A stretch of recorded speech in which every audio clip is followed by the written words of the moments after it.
E aí, pessoal, estamos iniciando mais um Matraca Podcast e no programa de hoje eu vou falar com Danilo Ferraz, que vai contar uma história incrível de superação aqui pra gente.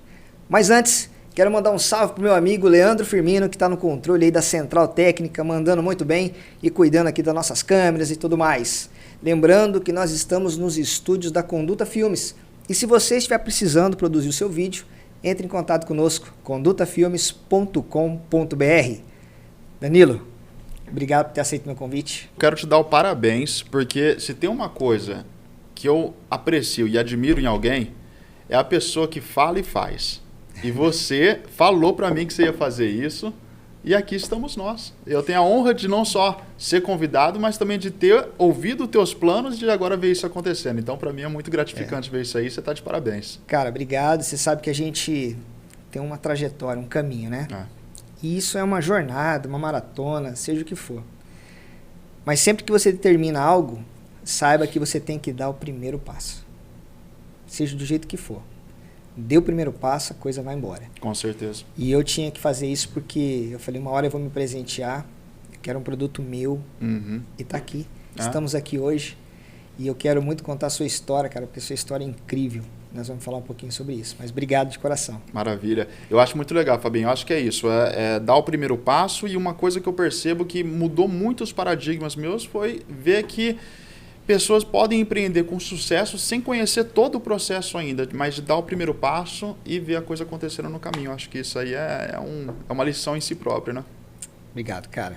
Vamos lá? Bora? Posso te apresentar? Com certeza. Vamos lá. Meu amigo Danilo, formado em jornalismo e pós-graduado em gestão pública pela Universidade de Anguera, é CEO da Ferraz e Associados Consultoria, empresa especializada em planejamento financeiro estratégico e desenvolvimento econômico para empresas e governos, e fundador do Instituto Futuro para Todos, organização social dedicada à democratização da educação financeira nas periferias brasileiras.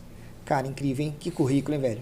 Parabéns. Estamos só começando, Fabinho. Tem muita coisa pela frente ainda, mas isso aí que você acabou de ler, cara, é o que fica na minha cabeça quando eu vou pra cama, e é o que tá na minha cabeça quando eu acordo. Eu comento com a minha esposa, eu falo, cara, às vezes eu não consigo dormir, mas não de preocupação e não de ansiedade, mas de empolgação, de vontade de acordar no outro dia e mexer o calo. Tem muita coisa para ser feita no mundo, né? E eu fico feliz de poder contribuir um pouquinho.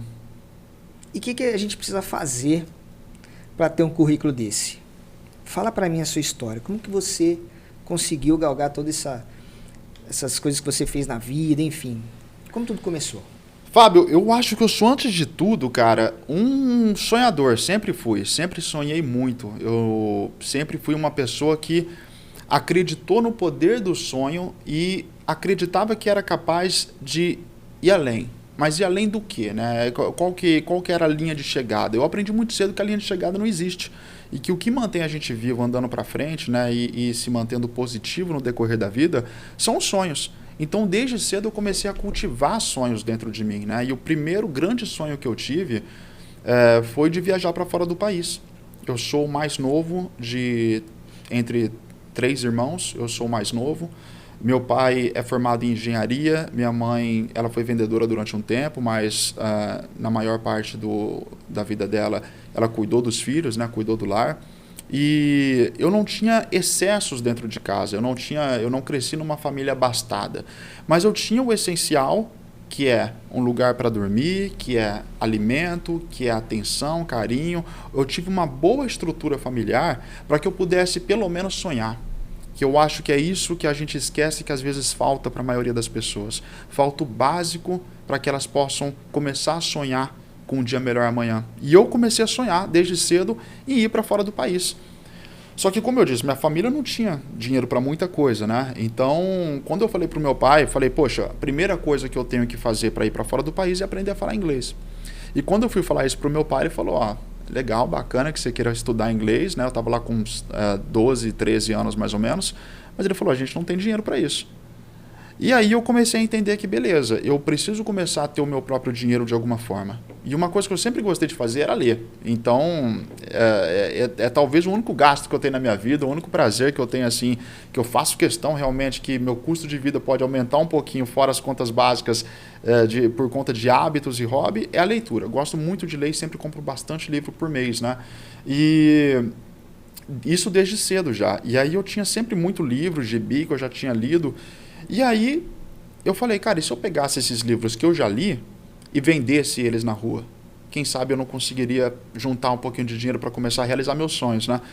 E aí eu comecei a fazer isso. E aonde eu enxergava que tinha um bom fluxo de pessoas era na feira. E aí eu fui para a feira, pegava... A minha avó na época tinha uma loja de maiô e biquíni, ela tinha uma daquelas cestinhas assim. Eu tirava tudo, os maiôs, os biquínis de lá, colocava a cestinha na frente da feira e meu pai me levava lá na feira, eu colocava os gibis lá e os livros e vendia gibi na feira, cara. Foi assim que eu comecei a ganhar meu primeiro dinheiro, foi assim que eu comecei a minha carreira. E eu sempre falo que foi debaixo daquele sol quente da feira de domingo, da Boa Vista, São José do Rio Preto, que eu aprendi minhas primeiras lições, que até hoje eu levo comigo, sobre empreendedorismo, sobre fluxo de caixa, sobre economia popular, sobre o que as pessoas olham quando elas querem comprar alguma coisa, né? E eu percebia que eu tinha que ter alguma coisa para competir com aquilo que elas vieram fazer na feira, porque elas não iam na feira para comprar livro. Então eu precisava oferecer algo a mais. E aí eu desenvolvi até uma abordagem lá que eu falava para todo mundo, né? A pessoa estava indo, eu falava, vamos gastar hoje um pouquinho com cultura. E aí quando a pessoa estava voltando, eu falava, já comprou as verduras, vamos comprar agora um pouco de cultura. Então eu tinha essa variação, mas que todo mundo, de um jeito ou de outro, ou dava um sorriso, ou dava uma risada, ou parava para ver o que estava acontecendo, quem que é esse moleque vendendo gibi, vendendo livro. E aí com isso eu comecei a ganhar meu primeiro dinheirinho. E eu lembro até hoje o máximo que eu já consegui ganhar num único dia, numa única manhã na feira, foi R$30. E eu nunca esqueci aquele dinheiro, cara. Eu nunca esqueci aqueles primeiros R$30, que não foi mesada, que não foi presente de aniversário, que não foi dado, que foi conquistado com o que eu mais tarde descobri, que era o empreendedorismo, né? E aí eu descobri, eu falei, poxa vida, então quer dizer que se eu quiser alguma coisa, basta eu tomar uma atitude, levantar e fazer. E é isso que eu levo comigo até hoje. Não tem como ser diferente, né? Eu não conheço nenhuma outra dinheiro forma. Não cai do céu, né? E, cara, essa veia empreendedora desde criança é uma coisa fantástica, né? Porque saber vender é uma arte, né? É. E quando você cultiva isso desde criança e você cresce com isso, são duas coisas que eu falo, né? Saber vender é muito importante, porque tudo na vida é venda. Uhum. Não existe nada que você não tenha que vender. E a outra é você conseguir falar em público. Ah.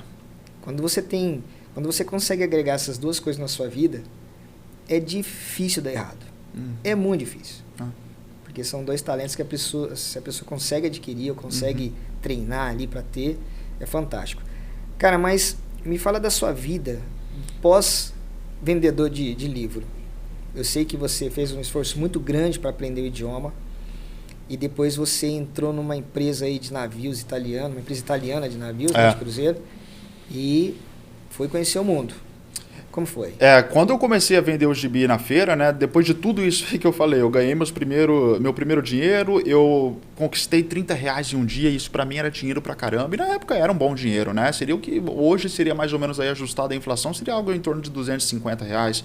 Então para um moleque de 12, 13 anos, isso era o máximo, eu tava no céu, eu podia comprar muita coisa com esse dinheiro, né? Sim. Hoje R$30 não paga nem o Uber de volta se eu fosse voltar para casa num aplicativo de transporte, né? Mas como eu percebi cedo que aquele empreendimento não ia fazer com que eu me aproximasse tanto assim daquele sonho de ir para fora do país, eu comecei a pensar no plano B. Até porque eu estava indo na feira de domingo. E todo o resto da semana eu não tinha onde vender o gibi. Eu não tinha um lugar com fluxo de pessoas onde eu pudesse, de forma segura e tranquila, fazer esse tipo de coisa, né? Sendo tão novo também e sem a possibilidade de condução, porque meu pai estava trabalhando e tal, ele só podia me levar no domingo. Então, eu comecei a pensar em alternativas, cara, que eu pudesse aprender inglês para poder estar um passo mais próximo do meu plano de ir para fora, de conhecer outros países e tal. E aí eu saí batendo, isso aí foi já na casa dos 14 para 15 anos, eu saí batendo de porta em porta, eu fui aqui para o centro e falei, eu vou em todas as escolas de inglês que tiver na rua e vou ver se alguém me dá uma oportunidade. E aí eu batia de porta em porta e falava, o meu discurso era mais ou menos esse, eu tenho 14 anos, isso sozinho, sem pai nem mãe do lado, ninguém. Eu tenho 14 anos, eu quero muito aprender inglês, mas eu não tenho dinheiro. O que você pode fazer por mim? E deixava a pessoa responder. Né? E algumas pessoas falavam de me dar 30% de desconto, outras falavam 40%, 50% até, mas nunca fechava conta lá em casa. Meu pai olhava e falava, ainda não dá. E aí, eu enfim entrei numa escola de inglês que a moça falou, eu vou te aplicar uma prova aqui para saber qual que é o teu nível de inglês. Porque você falou que você gosta, que você tem afinidade com o idioma, eu quero saber mais ou menos onde você está. E aí ela me aplicou uma prova e eu fiz essa prova e eu saí lá mais ou menos no intermediário. Aí ela falou, para quem nunca fez inglês e estuda em escola pública, que eu estudei a vida toda em escola pública, ela falou, você tem um bom potencial, é interessante para a gente ter você aqui. Só que é o seguinte, eu não posso te dar de graça. Só que eu estou procurando por uma pessoa aqui para ser como se fosse o Severino da escola, o office boy. Office boy. Faz de tudo. Então, eu preciso de alguém que leve uma lote para o banco, eu preciso de alguém que pegue o café, eu preciso de alguém que limpe o banheiro de vez em quando, que limpe a lousa da sala depois que o professor usa. Enfim, todo aquele trabalho que ninguém queria fazer. E eu pulei dessa altura, né? Falei, agora, quando que eu começo? Né? E, poxa vida, com 14 anos, né? Eu não tinha nada a perder, né? Sim. Então, eu peguei nesse batidão aí. Eu estudava no Cardeal Leme, que era bem em frente a essa escola, inclusive, que ela não existe mais aqui em Rio Preto, mas a gerente era a Karen, uma pessoa com quem eu mantenho contato até hoje, sempre agradeço, inclusive, sempre que eu faço algum job internacional ou estou em algum cenário onde o inglês se faz necessário, eu agradeço muito ela. Porque ela abriu as portas e apostou num moleque de 14 anos, cara. E eu fiz muita besteira trabalhando lá. Porque com 14 anos você faz muita coisa errada ainda, né? Ixi, eu mandei tanto boleto errado, porque era tudo por envelope ainda, né? Isso antes de todo mundo ter internet. Inclusive eu só usava internet lá nessa idade, nos computadores da escola. Então eu mandava boleto errado, eu fiz muita coisa errada. Mas ela sempre manteve a palavra dela e eu fiz inglês lá durante 9 meses. Então 9 meses é todo o curso de inglês que eu tive na minha vida, foram 9 meses, onde eu fui do intermediário para o avançado, não cheguei a concluir, a finalizar, porque eu senti que eu já estava conseguindo já me posicionar no idioma, já estava conseguindo me comunicar, e aí eu falei, agora é a hora de eu começar a buscar as oportunidades que eu queria desde o começo, né? E aí na época eu estava trabalhando numa videolocadora. Acho que a galera que estiver assistindo isso aqui, que for do ano 2000 para frente, não deve nem lembrar o que é isso. Sim. Mas videolocadora, né? O pessoal ia lá alugar fita VHS, DVD. E aí eu comecei a trabalhar numa videolocadora e tinha um menino lá que saiu da videolocadora, ele falava inglês também, ele saiu da videolocadora para ir trabalhar em navio. E na época no Orkut, eu via direto as fotos dele. O nome dele é André. Tenho amizade com ele até hoje também. E eu via o André postando foto todo dia num país diferente. Todo dia. Aí eu falei, cara, eu não sei o que você está fazendo, mas eu quero fazer. Eu quero fazer exatamente o que você está fazendo, porque eu trabalhei um tempo com você, eu sei o tipo de pessoa que você é, eu fazia o mesmo horário que você, eu tenho basicamente as mesmas competências no idioma que você, eu quero fazer isso aí que você está fazendo, me dá o caminho das pedras. E aí ele falou para mim, cara, você não quer isso para sua vida, é de segunda a segunda, é trabalho duro, é difícil, você não quer fazer isso. Eu por ser seu amigo, eu não quero que você faça isso. Aí eu, não, mas eu tô vendo você indo pro mundo todo, eu quero fazer parte disso. E aí ele me falou, tá aqui o e-mail, manda teu currículo para esse pessoal, é uma galera lá de Santos, né, uma empresa que estava recrutando, manda o teu currículo, tem que falar inglês. E aí, por acaso, agora, por conta do que eu tinha, né, dos 9 meses que eu tinha trabalhado em troca do curso, eu falei, beleza, inglês eu tenho, então vamos lá. Mandei o currículo e aí fui aprovado, mas foi necessário, e aí a gente volta nessa questão, né, Fabinho, do fazer o que pode com o que tem. De dar o primeiro passo e permitir que Deus, o universo, o destino, seja lá o que for, coloque o chão debaixo do teu pé enquanto você caminha. Né? Porque quando eu fui chamado lá para entrevista em Santos, a gente tem que lembrar, eu tinha 17 para 18 anos. Eu não tinha dinheiro nenhum. Eu ganhava um salário poxa, eu não lembro nem quanto que era na época na videolocadora, mas como eu era freelance, eu trabalhava só alguns dias, eu não era nem carteira assinada, então eu ganhava coisa de 600, 700 reais. E aí eu virei pro meu pai e falei, preciso ir para Santos fazer uma entrevista, que é o meu sonho, eu vou viajar para fora do país, eu vou trabalhar em navio cruzeiro, eu vou ganhar em dólar, vai ser fantástico, mas eu preciso ir lá passar pela entrevista. E aí a entrevista falava assim, se você passar na entrevista, você vai ficar em Santos durante uma semana para fazer o treinamento de segurança marítima, para que você possa ir para o navio com todas as credenciais necessárias de aprovação de segurança, e aí você vai fazer o treinamento sobre a vida a bordo, e aí você vai estar apto para voltar para sua cidade e esperar a gente te convocar para o embarque. Mas para isso eu tinha que passar na entrevista. Mas como eu estava indo para ganhar, eu estava indo para bater e vencer essa entrevista, eu falei, eu tenho que me programar para ficar lá pelo menos uma semana. E eu não tinha dinheiro, eu tinha dinheiro para ir de ônibus e para voltar, só. Essa uma semana de alimentação, hospedagem, condução, transporte, tudo isso, eu não sabia como que eu ia fazer. E aí eu peguei, juntei tudo que eu tinha lá, fiz a minha mala e fui. E no primeiro dia que eu cheguei lá, tava toda aquela galera, molecada da minha idade, assim, 18 anos. Eu era o mais novo, inclusive no navio eu era o mais novo, porque eu tinha 18 para 19. E a maioria da galera já tinha 19, 20, 21, até pessoas bem mais velhas. Mas quando eu cheguei lá, tinha uma galera mais ou menos da minha idade, e era uma galera que era lá de Santos. Então a mãe estava indo levar, o pai estava indo deixar na porta. E aí uma senhora sentou do meu lado, a dona Magali. Ela sentou do meu lado e falou assim, você veio de onde? Eu falei, vim de São José do Rio Preto. Ela, onde que é? Eu falei, umas 5, 6 horas daqui de ônibus. Ela falou, você vai ficar onde? Eu falei, não sei. Ela falou, você vai comer aonde? Não faço ideia. Ela falou, mas quem que vai te trazer? Quem que vai te levar? Você tá com quem? O que que tá acontecendo? Eu falei, eu só vim. Aí ela falou, não, peraí, isso é um absurdo. Faz o seguinte, meu filho vai fazer o curso com você. Ele vai passar pelo mesmo processo que você.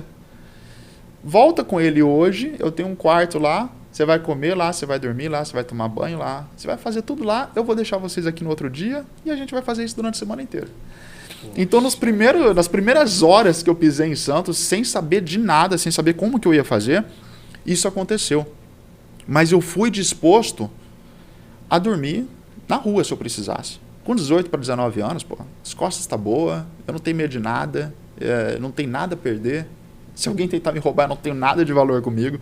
Então, literalmente, sem medo nenhum. Eu fui sem medo nenhum, disposto a dormir debaixo de uma marquise, disposto a pegar o meu agasalho, botar lá debaixo da cabeça e dormir, disposto a pedir, conversar com as pessoas numa padaria, falar, cara, vim lá de Rio Preto, vim fazer um curso, não tenho dinheiro, me dá um pão. Eu fui disposto a fazer isso, mas nada disso foi necessário, porque, novamente, uma pessoa apareceu no meu caminho para me ajudar e ela, basicamente, fez eu ter o sucesso que eu tive lá naquela semana de entrevista, de cursos e tudo isso. Eu fiz, passei e pouco tempo depois eu estava embarcado já, vivendo aquela vida que eu tinha visto meu amigo viver. E ele estava certo, era trabalho duro, é difícil, era pauleira, era de segunda a segunda, era coisa de 14 horas por dia. Eu acho que eu folguei um dia lá, eu folguei lá uma vez, que foi quando eu desmaiei. Mas quando você... Desculpa te interromper. Não. Mas você dizendo que você ficou essa semana em Santos, essa semana toda você já foi aprovado e foi para o Cruzeiro ou você voltou para Rio Preto, foi chamado? Eu fui aprovado dentro da semana, eu fui aprovado na entrevista, né, pela entrevista em inglês e tal, e aí depois eu fui fazer o curso já de segurança marítima, e aí eu fui passando pelo curso de como que é a vida a bordo, onde eles te falam qual que é a forma de você se comportar nesse cenário, né, nesse contexto, e aí voltei para casa. No que eu voltei para casa no finalzinho dessa semana, eu fiquei em casa por mais... Se não me engano, uns 3, 4 meses, até eles falar, você embarca na Itália dentro de 15 dias, faça tuas malas, você está indo para ficar 9 meses em alto mar, aí longe da tua família, trabalhando, né? A gente parava, lógico, todo dia, né? Porque o navio, ele faz basicamente a rota que os navios cruzeiros fazem, né? De você parar numa cidade, de descer e tal. Só que você, como tripulante, é diferente da sua vida como passageiro, né? O tripulante, para você ter uma ideia, tem lá um navio, na parte de baixo é onde a tripulação fica, muitos tripulantes não são nem autorizados aí na parte de cima. Eu era bellboy. Bellboy é aquele que usa uma roupinha, parece o de Paquito da Xuxa, com um negocinho aqui e tal. Que, de novo, era tipo o office boy do navio. É a pessoa que, tá precisando pegar uma cadeira de rodas para uma passageira, vai lá e pega. Tá precisando pegar as malas desse passageiro, vai lá e pega. Então, esse trabalho me fez ter contato com muitas culturas, mas é um trabalho duro, é um trabalho difícil. E quando eu fui para o navio, eu não sabia o que esperar, né? Eu nunca tinha trabalhado em algo tão exaustivo, em algo tão desafiador ao mesmo tempo, porque lá são as regras do lugar, são as regras de lá. É como se fosse um universo paralelo. Você não tem a lei trabalhista brasileira, porque você assina uma carteira de trabalho do Panamá. Então, você tem as leis deles, você tem que obedecer e viver pelas leis deles. Então, foi uma experiência muito enriquecedora no final das contas, porque eu tive a oportunidade de conhecer 11 países, eu passei por 37 cidades, se eu não me engano, 27 cidades, perdão, 27 cidades em mais de 11 países, convivi com todo tipo de cultura que você pode imaginar. Eu dormia num quarto que era mais ou menos dessa parede até essa cortina, com outros 3 indonesianos. Então é uma experiência de intercâmbio cultural, vamos dizer assim, de você entender os valores dessa pessoa, de você entender os medos dessa pessoa, de você entender como que você se comunica com todo tipo diferente de pessoa, que eu não poderia ter tido isso em outro lugar algum, né? É por isso que hoje eu me sinto muito confortável, inclusive, quando a gente tem reuniões com investidores, com pessoas de empresas bilionárias, quanto quando a gente vai para uma periferia, quando a gente vai para uma favela, quando a gente vai visitar, por exemplo, a cadeia de produção do sururu lá em Maceió, por exemplo, que é outra realidade completamente. Mas você sabe que, no final das contas, que foi o que eu aprendi no navio, são seres humanos. E seres humanos, a gente tem medo, a gente tem desejos e a gente tem principalmente sonhos. Então, quando você consegue se comunicar com outro ser humano na base, numa linha puramente humana, tirando os títulos, tirando a roupa, né, a vestimenta, a carcaça que a gente vê aqui fora, aí é um outro tipo de comunicação. Então, eu aprendi muito lá no navio. E nesses quantos meses você ficou embarcado? 9 meses, o contrato é de 9 meses. E você foi e já ficou direto 9 meses ou você chegou a voltar para o Brasil nesse meio tempo? A gente passou pelo Brasil porque ele fez a costa brasileira durante um período. Então eu passei Rio de Janeiro, Ilhéus... Mas não voltou para casa? Não, a gente passou Santos, Rio de Janeiro, Ilhéus, e 2 vezes que eu parei em Santos, a minha família foi me ver. Então eu parava lá. Então, depois de 5, 6 meses sem me ver, a minha família me via lá no Porto de Santos, a gente ficava umas 3 horas juntos e aí eu voltava para o navio. Então, mas voltar para Rio Preto, Você tinha não. Quantos anos? Eu tinha 18 para 19. 18 para 19, praticamente seu segundo emprego, né? Basicamente. No navio. E, cara, assim, teve algum momento que você falou assim, cara, o que eu tô fazendo aqui? Você passou algum aperto nesses meses fora? Porque era muito novo, sem experiência nenhuma. Cara, eu lembro que eu me preparei muito psicologicamente para ir. Não que fosse uma coisa difícil de fazer para mim, porque eu já estava sonhando com aquilo há muito tempo. Então eu não tinha aquele apego à casa, eu não tinha aquele apego do meu lar, vamos dizer assim, porque eu era muito novo. E quando você está num lugar novo, assim, num país novo, e todo dia num país novo, na verdade, o teu olho brilha demais. Você fica o tempo todo aqui, encantado, né? Então, eu não tive tempo para ficar saudoso do Brasil, eu não tive tempo para passar por isso, né? Porque eu estava muito empolgado com o que estava acontecendo naquele momento. Mas eu lembro da experiência que eu tive lá em Santos, quando estava eu e mais 2 pessoas comigo que tinham passado pelo mesmo processo. Um era do Rio de Janeiro, acho que os 2 eram do Rio de Janeiro, na verdade, e a gente estava lá fazendo toda essa entrevista em Santos, tal, e eu com aquele sentimento gostoso de saber que, poxa, dentro de alguns meses eu vou estar fora do Brasil. E isso para mim era um sonho incrível. E não é um sonho por não gostar do Brasil, muito pelo contrário. Para morar e viver o Brasil, eu sou extremamente patriota, eu amo o meu país. Só que o desejo de conhecer outras culturas falava muito alto naquela época, porque eu nunca tinha vivido isso. Então, para mim, era a oportunidade de conhecer o mundo. Eu lembro que eu fui para a praia à noite, e o pessoal do Rio de Janeiro não foi, porque eles falam, praia eu estou acostumado. Eu, aqui do interior, simplesmente não pude abdicar da oportunidade de ir para a praia, né? Então, era noite, estava fazendo frio, eu peguei minhas coisas, eu fui para a praia, e eu lembro de ver a lua na minha frente, gigantesca na minha frente, parecia que dava para alcançar ela com a mão assim. E eu lembro de fazer uma oração e de agradecer pela oportunidade que eu estava tendo. Então, eu estava grato demais pela oportunidade para começar a questionar o que eu estava fazendo lá. Mas passei grandes dificuldades lá. Porque lá é quase como um sistema prisional, vamos dizer assim, em termos de tribos que se constituem lá. Porque lá você tem várias culturas. E aí você tem brasileiro, você tem hondurenho, você tem italiano, você tem várias pequenas máfias lá em volta. Rapaz. Que você começa a ter que se inserir um pouco nesse contexto e entender onde que você pisa.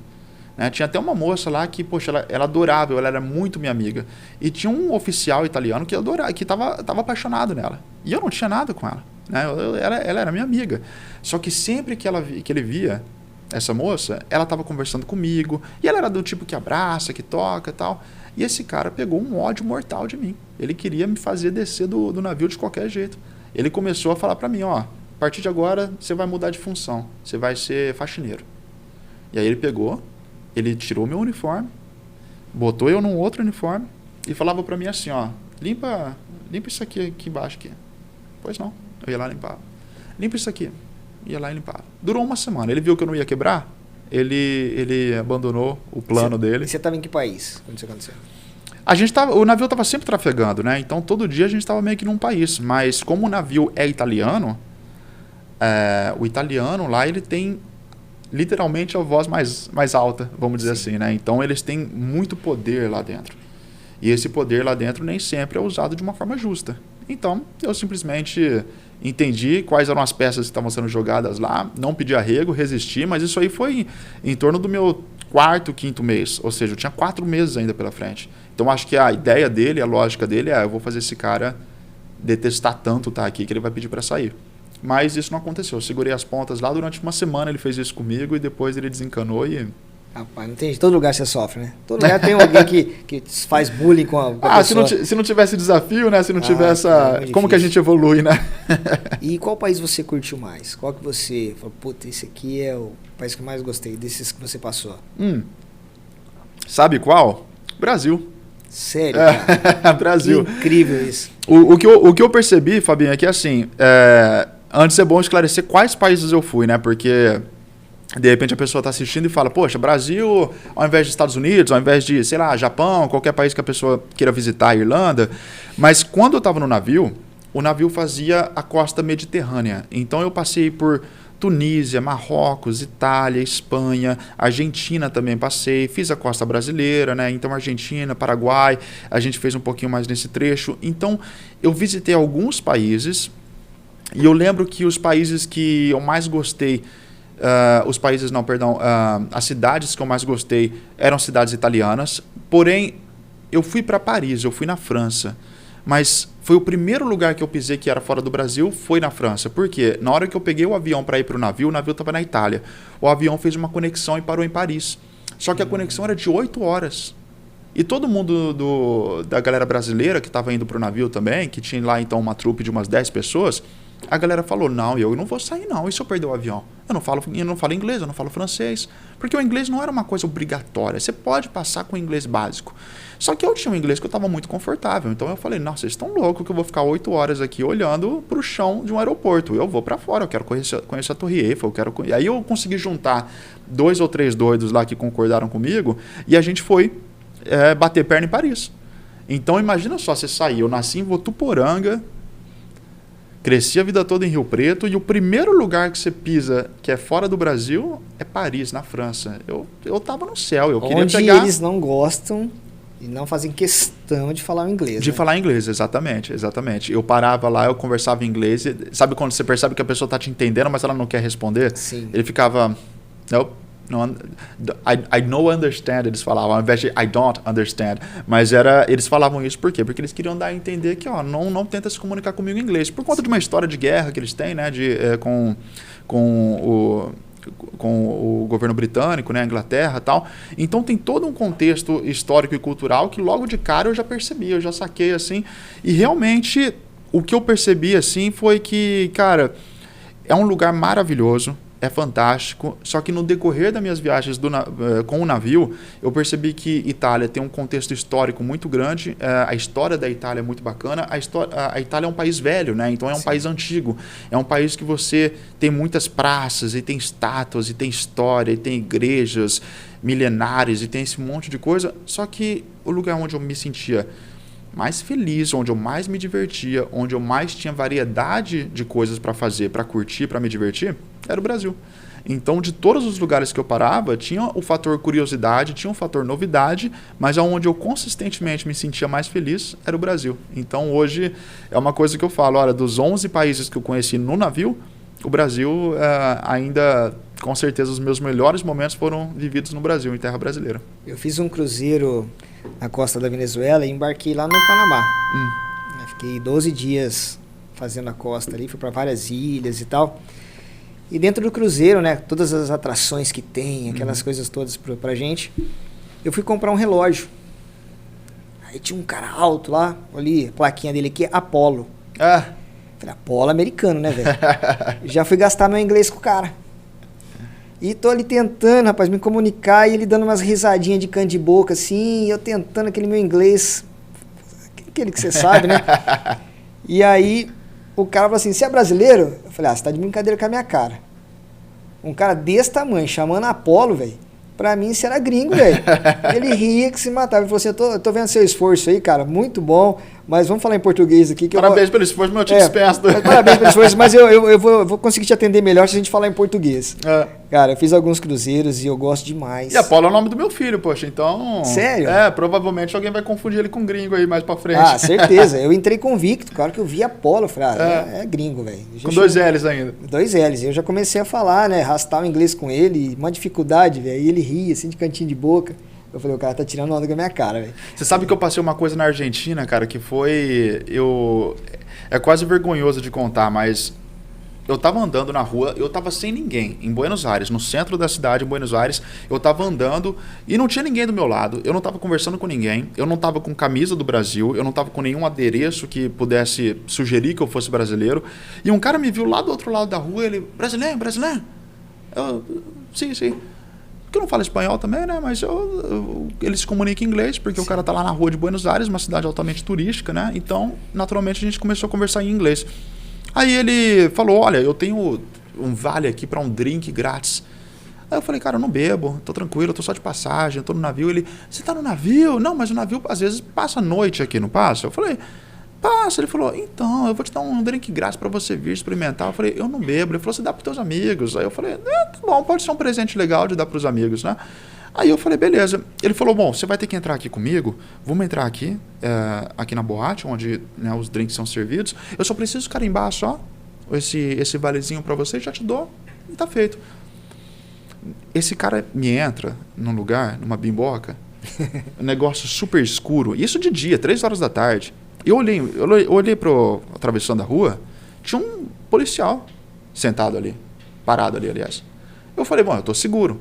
3 horas da tarde, um policial, tá tudo certo. O cara me fez entrar nessa sala, nesse estabelecimento, melhor dizendo, e atrás de mim, bum, fechou aquela porta de aço, de metal, dura, forte, pesada.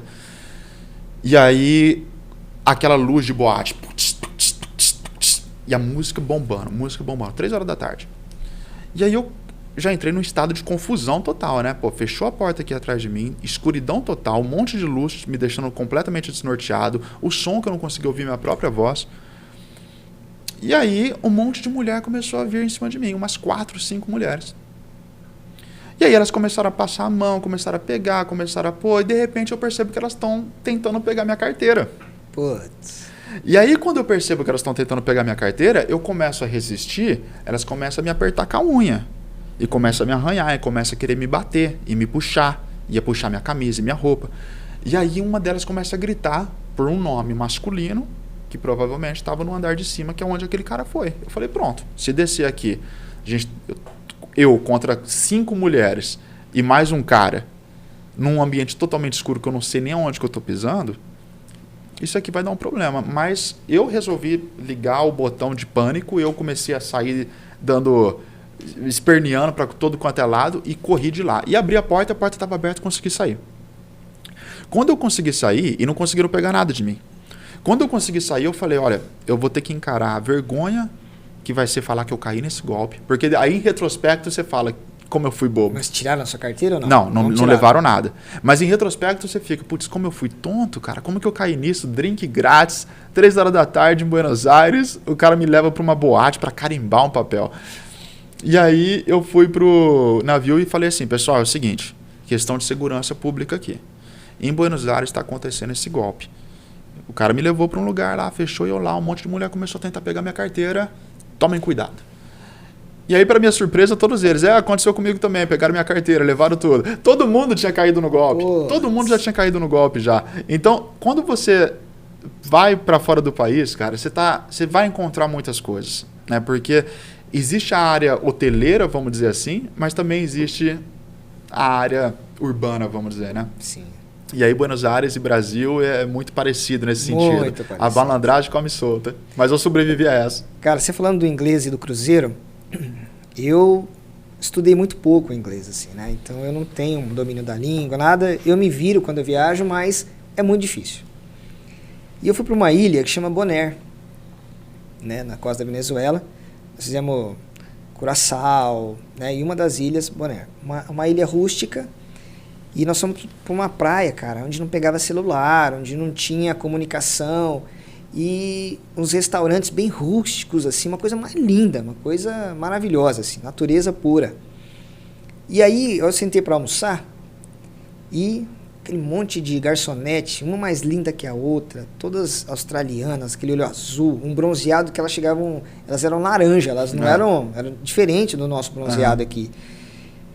Cara, e ela perguntando, boat, não sei o que, perguntando se eu tava no navio, né, se eu vinha do navio. E, cara, eu não entendia o que ela falava, velho. E eu, yes, sei o quê, tudo é yes, né? Yes, no, don't, e tal. E aí ela me deu o cardápio. E eu não tinha nenhuma foto. Só escrito. Eu falei, nossa, o trem é rústico mesmo, cara. Não tem uma foto pra eu mostrar pra ela aqui, ó, quero esse. E, bicho, e eu tentando ler ali e tal, e eu falei, cara, eu acho que isso aqui é batata com filé. Eu não me lembro que estava escrito assim, né? Mas eu olhei e falei, cara, eu acho que é potato, lá não sei o que, batata com filé. Eu acho que é. E fui na fé, apontei o dedinho pra ela e um joia. Cara, demorou pra vir um prato. Todo mundo vindo, os lanches ali, tal, e o meu não vinha. Eu falei, mano, tá demorando demais, cara. Aí, a hora que eu pedi, o cara deu uma risadinha assim de canto de boca. Ela deu uma risadinha de canto de boca assim. Uma risadinha meio... Será, né? Será que ele sabe o que ele tá pedindo? E eu... isso aqui mesmo. E foi. E aí voltou, bicho, uma cumbuca, com uma água dentro assim, com uma batata dentro. Era uma sopa, sei lá o que era aquilo. Mas eu olhei aquilo e já embrulhou meu estômago só de ver. Porque eu sou ruim de comer, cara. Eu olhei aquilo e falei, meu Deus. E ela deu uma risadinha de canto de boca assim. E ela falou umas coisas pra mim lá, não entendi. E você pediu a sopa de pedra com batata. Não, então. só faltou sem sopa de pedra, porque eu não entendi. Mas ficou uma lição. Quando você pediu uma coisa e o garçom deu uma olhadinha de canto de boca, você muda seu pedido. Muda seu pedido. Isso aqui é o sinal universal pro pedido que você quer fazer, e o sorrisinho do garçom é o universal de tipo... Muda, pensa no teu... Isso aqui é outra coisa. Repensa ali no seu pedido, porque realmente foi... Cara, eu tava com uma galera e a galera não se manifestou, assim, sabe? E eles estavam só esperando eu vi o meu pedido. E, cara, mas zoaram demais, porque o pessoal tudo comendo lanche, aquelas coisas lá, e eu com aquela sopa. Todo mundo foi no seguro, né? Viu o burger lá e falou, isso cara, aqui e eu achando que era batata com filé. Então, a falta do idioma, cara, a falta do idioma, porque todos os lugares que eu passei, a galera entendia um pouco de português, espanhol, e aí você desenrola melhor, né? Lugares mais estruturados, o cardápio tem a foto do prato. Então você sabe, você é visual, né? Você consegue. Eu acho que todo lugar turístico tem que ser assim, né? Porque visual, você se comunica ali e beleza. O McDonald's é um sucesso por causa disso, né? Quando eu Sim. desci lá em Paris e os meus colegas lá não falavam inglês lá tão bem também, eles apontavam pro número, né? Number 1, number 2, number 3. E aí eles fazem o pedido deles. Muito mais fácil, né? Uma comunicação global, né? Vamos dizer assim. Mas numa ilha rústica como aquela, não tinha. Né? Era o que tinha lá e ponto final. Lá eles trabalhavam com extração de sal. Então tudo era muito distante, assim, tudo muito deserto. Mas você imagina uma ilha que não tem poucos turistas, você imagina como ela é linda, né? Água limpa, enfim. Não, lá é maravilhoso. Maravilhoso. Lá é fantástico. E eu senti muita falta do inglês, assim, cara. Muita falta. Eu ainda não me aperfeiçoei e tal, mas eu sei que quando a gente viaja para outro país sem falar o idioma, a gente se diverte, a gente curte e tal. Mas eu acho que a gente não aproveita 50% da viagem. Porque tem lugares que a dificuldade é muito grande. Sem contar insegurança, chega a ser vergonhoso, né? Porque você fica constrangido. E você sabe, Fabinho, você falou logo no começo, né? Que a pessoa que aprender a se comunicar, falar em público, que aliás é o segundo maior medo das pessoas. Sim. Aliás, minto, é o primeiro maior medo das pessoas, se não me engano, né? Foi feito um estudo que fala que falar em público é o primeiro maior medo que as pessoas têm e o segundo maior medo é morrer. Ou seja, a pessoa prefere estar no caixão do que estar fazendo a oração no velório.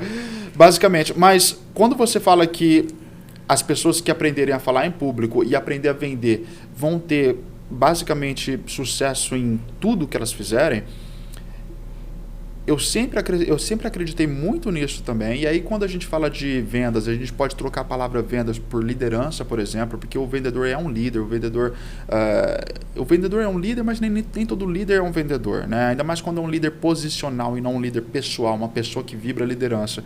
Mas, se você tem vendas, se você tem uma boa comunicação e se você tem um inglês, eu falo para as pessoas, cara, se você desenvolver o inglês, você está à frente de... Aqui no Brasil, somente 5% da população é fluente em inglês, ou se declara fluente em inglês. Você estaria na frente de 5%, de 95% das pessoas, se você dominar o inglês. Se você dominar o inglês e combinar isso com alguma outra habilidade, então vamos supor que você é um vendedor que fala inglês, bum, explodiu. Se você é um cara que fala inglês e é engenheiro, bum, explodiu. Se você é um cara que fala inglês e economista, bom, explodiu. Por quê? Porque tudo aquilo que você vai ter de literatura sobre aquele assunto é amplamente maior em inglês, porque é o idioma do mundo. Então, se você fosse reduzir, se você vai reduzir os seus estudos e limitar os seus estudos somente ao que está em português, você vai perder muita coisa boa que está, inclusive, à frente da curva. Porque aqui no Brasil a gente costuma receber as coisas... A gente costumava falar 10 anos com atraso, mas hoje, com o mundo um pouco mais globalizado, a gente pode falar que é 5 anos com atraso. Porque não significa que está sendo usado lá, que já foi disseminado aqui. Então, tem muita coisa lá que já está bombando lá que ainda nem chegou aqui. Então, quando você se coloca à frente da curva com o inglês e combina o inglês com uma outra habilidade, eu acho que as chances de sucesso vão para 90%. Aí o resto é a pessoa realmente se apresentar para as situações e para as ocasiões, né? É você dar o primeiro passo... Tudo aquilo que a gente falou, de dar o primeiro passo, de se apresentar para as oportunidades. Se você fizer isso, você, combinado com o preparo, cara, eu não vejo como que a pessoa pode ter... como que a pessoa pode não ter sucesso se ela combinar esses fatores, né? E o inglês hoje é extremamente fácil de aprender. Eu aprendi em 9 meses, numa época que eu não tinha celular, não tinha iPhone, não tinha... internet de fácil conexão. Hoje em dia, se eu quero saber alguma palavra, eu coloco no meu celular e eu descubro na hora. Eu tinha que anotar ela no papel e perguntar para a professora ainda. Então, hoje, a gente é cercado por inglês o tempo todo. Então, se eu quisesse aprender inglês hoje, seria muito fácil, porque eu teria o YouTube para me ajudar, eu teria podcast para me ajudar, eu teria um professor, um mentor, eu acho que isso é essencial, eu teria Netflix para colocar a legenda do jeito que eu quiser. E na época que eu estava aprendendo, eu tinha que esperar das 7h30 da noite, colocar um seriado, e eu gostava muito de Friends, gostava muito de Seinfeld, gostava muito de seriados americanos, e eu aprendi muito com eles. Então, se a pessoa faz isso hoje, podendo manipular todas essas variáveis e podendo usar essa tecnologia ao favor dela, inglês é uma coisa que está no seu dia a dia o tempo todo. Você tem que mudar teu mindset. Eu não gostei do seu feedback, do feedback que você me deu. Então, tudo isso, e a gente fala desse jeito meio abrasileirado, né? Mas tudo isso são palavras em inglês. É Sim. diferente de você querer aprender italiano, por exemplo, estando no Brasil, porque a nossa cultura não é uma cultura puramente italiana. É diferente de você querer aprender chinês. Você vai ter que se conectar muito com a cultura chinesa e você vai ter que ir na contramão do mundo. Inglês, você liga o rádio, música em inglês. Você liga a TV, série em inglês. Você vai no cinema, filme em inglês.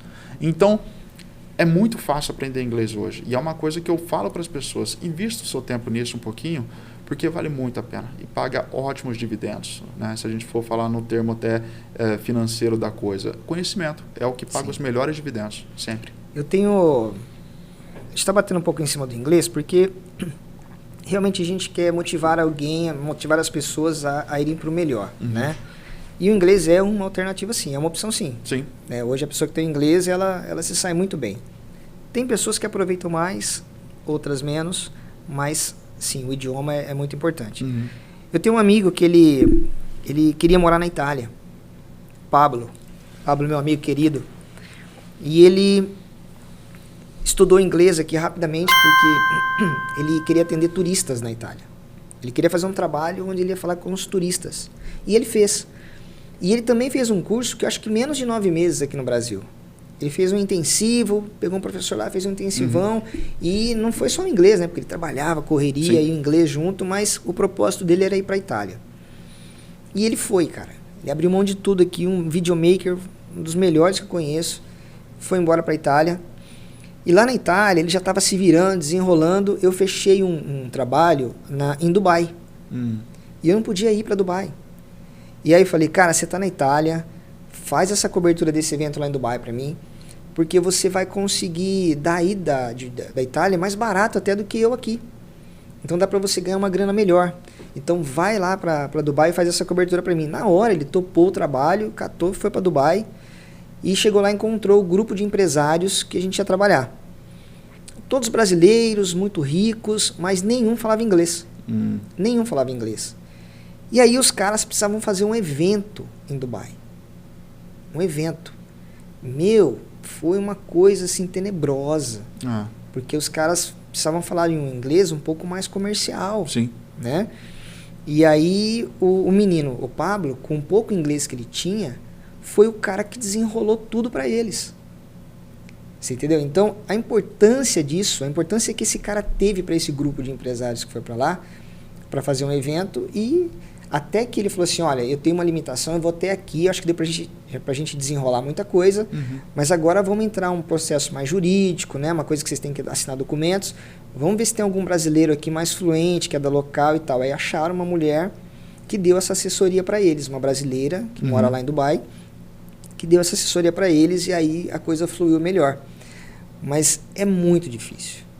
É muito difícil. É um coringa. O brasileiro que fala inglês, ele se destaca. A gente tem você como exemplo, que se deu bem, né? Nós vamos falar um pouco mais da sua vida, mas também do Pablo, que foi para lá e conseguiu desenrolar muito bem com um pouco de inglês que ele tinha. Sim. Então as pessoas procuram o perfeccionismo, né? Elas querem estar assim, eu quero morar 3 anos, 4 nos Estados Unidos, eu quero falar, para achar que precisa disso para desenrolar as coisas, né? E não precisa. Cara, eu falo, não tem nada de especial no ar americano, não tem nada de especial no milkshake americano que você vai beber lá no McDonald's dos Estados Unidos.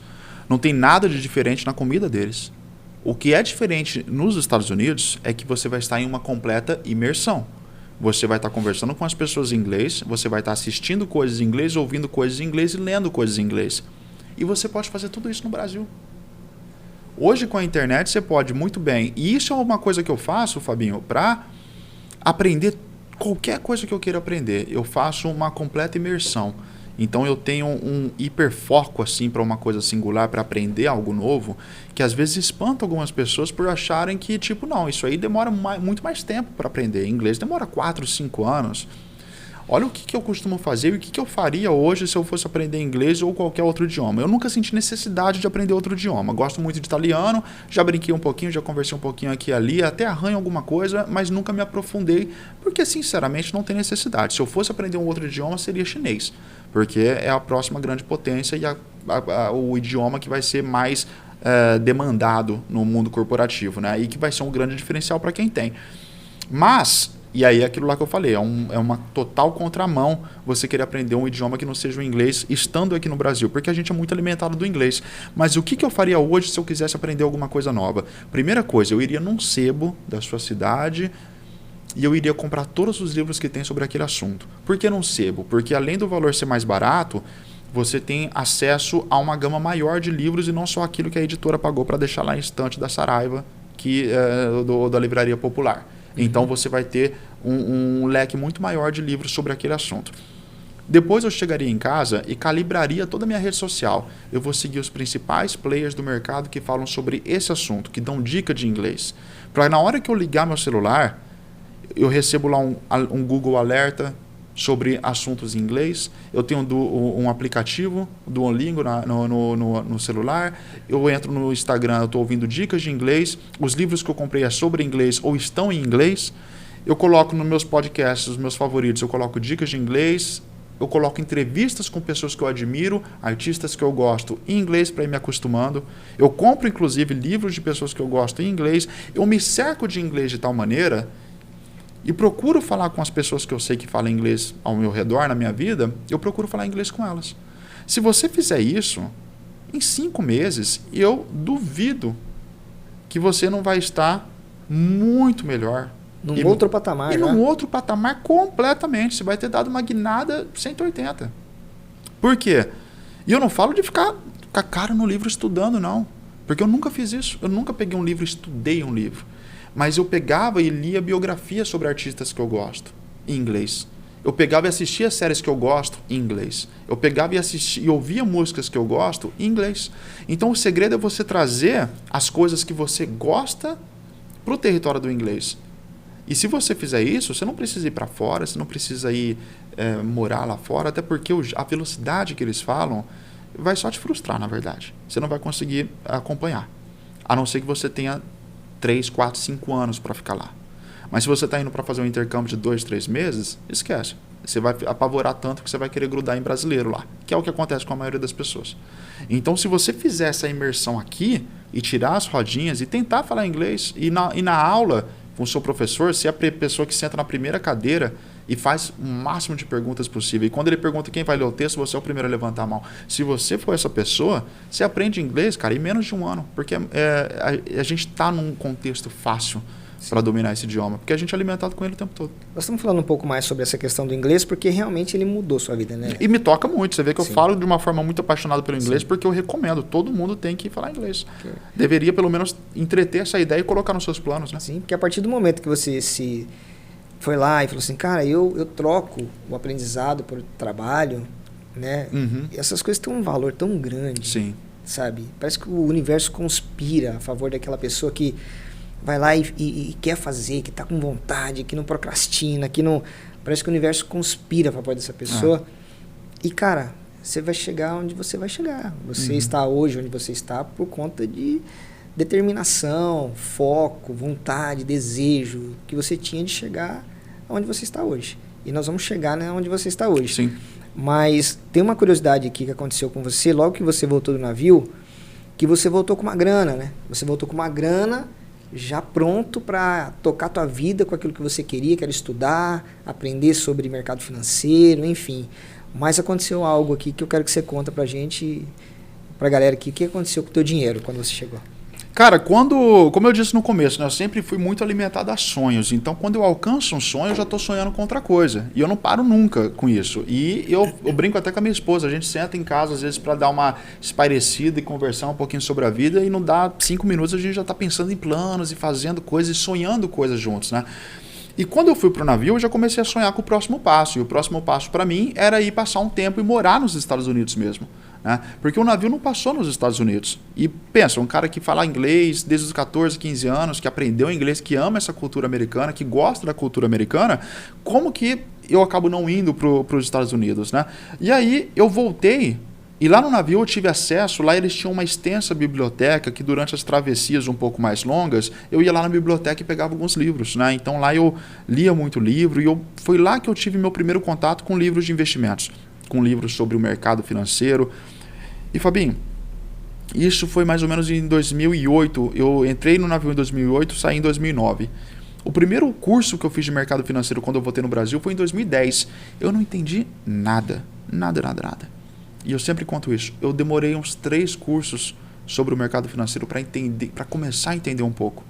Porque eu ainda não tinha o que é chamado de skin in the game, eu não tinha pele no jogo ainda. Eu não tinha nada ainda, não tinha dinheiro investido, não tinha nada. Então eu estava só aprendendo de forma dissociada do movimento, e aquilo só faz você aprender até a página 2. Deixa eu só te interromper, desculpa. Sim. Há 10 anos atrás, a Bolsa de Valores ainda era aqueles caras que ficavam no telefone. Total. Que era aqueles corretores, aquela gritaria toda. Total. Era aquela época ainda onde você, para investir, tinha que ir no banco realmente, você tinha que procurar ou um assessor de investimentos que tinham poucos escritórios. Isso foi antes da ascensão da XP, antes desse movimento todo que democratizou o mercado financeiro para o Brasil todo, né? Então era uma coisa não só truncada e difícil, como também você não tinha tantas pessoas ensinando isso na internet, você não tinha cursos online, então se você quisesse aprender, você tinha que encontrar alguém que você conhecesse fisicamente mesmo, ou pudesse ir fisicamente até ele, pagar essa pessoa e aprender com essa pessoa. Então... Não era visual, né? Você não tinha era. que ler ali e interpretar. Porque você só tinha o teu livro. O que mais você tinha? Não. Você tinha um livro. Você só tinha um livro. Se você tiver dúvida entre o livro e o professor explicar de um jeito que você não entendeu, esquece. Você não, Hoje não vai aprender visual. aquilo. Quando a bolsa virou digital, né? Que foi pro digital, ficou tudo muito visual. E aí a galera começou a postar isso, mostrar, não sei o quê. Então hoje, para entender bolsa, entender investimento, ficou muito mais fácil. Muito mais fácil. Eu lembro que na época o pessoal falava do home broker, né? Que seria o seu a corretora caseira, vamos dizer assim, no seu celular e tal. Mas isso era corretor, né? Corretor. Mas isso ainda era muito pouco difundido, né? E um celular bom, que tivesse uma conexão estável com a internet, que tivesse acesso o tempo todo, e que baixasse bons aplicativos e corresse tudo bem, e que desse a segurança necessária que um menino precisava para botar um dinheiro que ele nem tinha ainda. Então, perceba como era tudo muito assustador, né? Mas foi no navio que eu tive meu primeiro contato com esse universo, que eu falei, cara, eu quero entender isso aqui um pouquinho melhor. Mas não precisa ser agora, uma hora eu entendo, que eu acho que acontece com muitas pessoas. Ali já deu um start. Tinha uma semente em você... Ali plantou uma sementinha, mas eu sempre fui, Fabinho, uma pessoa que muito de humanas. Eu sempre gostei de livros, eu sempre gostei de cultura, de arte, eu sempre me senti melhor me expressando verbalmente. E números, para mim, era algo completamente contra-intuitivo. Eu não tinha uma predisposição a gostar, a entender ou a me localizar bem com números. Então, o começo para mim foi extremamente assustador. Assim, o começo desse universo, de começar a entrar nesse universo. Mas, ao mesmo tempo, muito encantador. Eu estava fascinado, eu gostava muito. Mas era uma coisa que eu falei, bom, uma hora eu aprendo isso com mais profundidade.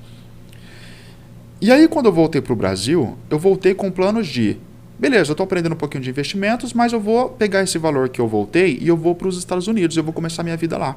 Você pode falar pra gente, em 2009... Em 2009. Quanto você voltou pro Brasil? Eu voltei depois de 9 meses trabalhando? Eu voltei com, se eu não me engano, eu voltei com $12 mil, por aí. Alguma coisa em torno disso. $12 mil. Na época era um que dinheiro... na época o dólar estava cotado em 2,50, mais ou menos. Então, aqui pra gente seria algo em torno de 24, entre 25 e 30 mil reais seria. O que na época, para mim, era mais dinheiro do que eu jamais tinha visto na minha vida, em primeiro lugar. Em segundo, que servia para alguma coisa. Era um dinheiro que eu poderia ter investido, era um dinheiro que eu poderia ter dado entrada num apartamento, numa casa, ou que eu poderia pegar e já ir para os Estados Unidos para começar uma vida lá com $12 mil no bolso, né? Que é também uma excelente posição. Sim. E eu fui extremamente muquirana no navio. Eu não gastei um centavo no navio.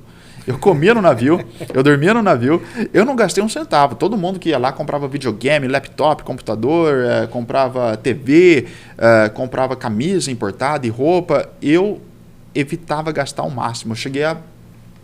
Eu cheguei aí, na Itália, tem um vulcão, o vulcão Etna.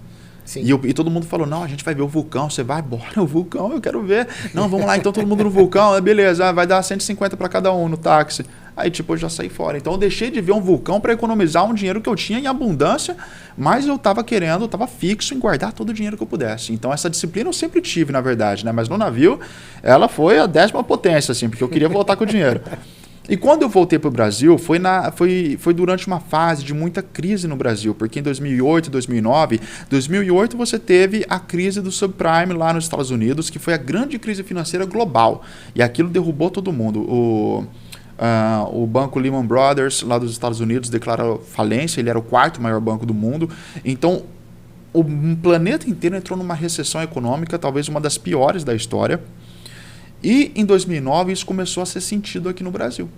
E aí começou a subir juros, e aí começou a ficar mais difícil tomar empréstimo. E o meu pai tinha uma empresa que, quando eu voltei, eu soube que a crise havia acertado minha família em cheio. A crise estava instalada. Eles não falavam isso para vocês? Eles não falavam porque não queria preocupar, porque eu estava no meu momento, eu estava lá no navio. Quando eles iam me ver, era pouco tempo. Então, tipo, as 2 vezes que eles foram me ver em Santos, era mais o tempo de conversar como é que tá as coisas, me conta do navio, me conta da vida e tal. E isso não estava no meu radar. Quando eu voltei e eu vi o que estava acontecendo, eu tive que colocar o dinheiro à disposição da família. E aí, basicamente, todo o dinheiro que eu voltei, que eu segurei ao máximo durante 9 meses de trabalho de segunda a segunda, ele, do dia para a noite, ele sumiu. E aí eu fiquei sem esse dinheiro. Então, foi uma coisa que hoje eu penso que me serviu com grande aprendizado, porque eu não teria me tornado a pessoa que eu me tornei, eu não teria desbravado esse universo na profundidade que eu desbravei, e continuo desbravando porque é um universo de constante aprendizado, né? Acho que a gente nunca pode dizer que entendeu e aprendeu o mercado financeiro 100%, porque ele está em constante evolução, e as mudanças, o tempo todo. Ele é dinâmico o tempo todo, né? E a gente vai falar de cripto ainda, que é isso muito mais ainda, né? Mas isso fez plantar em mim assim, cara, eu estou vendo o que uma má administração financeira faz.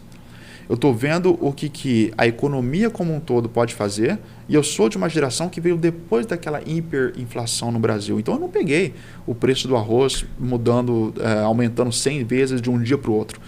Mas eu peguei essa fase e eu vi o que isso faz com uma família. Eu vi o que isso faz com as pessoas com quem você se importa. Sim. E aí a minha abordagem foi, eu vou cuidar para que eu nunca perca o controle da minha vida financeira. Eu quero ter total controle da minha vida financeira, para que eu nunca tenha que passar por isso. E se eu conseguir fazer isso, eu vou conseguir ajudar outras pessoas. Então, a mente de investidor que eu comecei a ter a partir daí, não é só uma mente de investir, é uma mente de aproveitar oportunidades, é uma mente de saber dosar os riscos, é uma mente mais estrategista que eu acabei desenvolvendo, advinda da educação financeira e do propósito que eu criei na minha vida, de começar a entender o jogo do dinheiro. Eu falei, eu preciso entender o jogo do dinheiro, nem que para isso eu tenha que ler 100 livros no mês, nem que para isso eu tenha que estudar, enfiar a cara no livro e falar só disso e pensar só isso, que é o que eu venho fazendo já há alguns anos, para entender esse jogo. E com isso você começa a descascar a cebola e entender que o mercado financeiro, a economia como um todo, envolve não só o dinheiro, a troca de consumo de bens, etc., envolve também pessoas, envolve sociedade, envolve política, envolve gestão. Então, tudo isso é uma bagagem para a vida que hoje eu agradeço. Eu falo, aqueles $12 mil me serviu. Foi a faculdade da vida que me cobrou. Sim. Eu paguei e eu me formei investidor na cabeça. Nem investidor, não estou nem falando de me formei investidor porque eu tenho diploma. Eu me tornei um investidor naquele momento. Eu me tornei uma pessoa que respeita o dinheiro e entende que o dinheiro é melhor como escravo do que como mestre. Porque se o dinheiro for teu mestre, você está perdido. E quando você fala de estudar sobre o mercado financeiro, né? A gente estuda sobre o mercado financeiro, mas a pessoa precisa... Eu acho que a educação financeira tinha que existir na escola já, né? Como matéria de escola, a pessoa tem que aprender sobre finanças. Mas ela precisa do dinheiro. Né? Porque é tudo muito bonito, você saber o que fazer com o dinheiro. Quando eu tiver dinheiro, eu já sei o que eu fazer, o que fazer.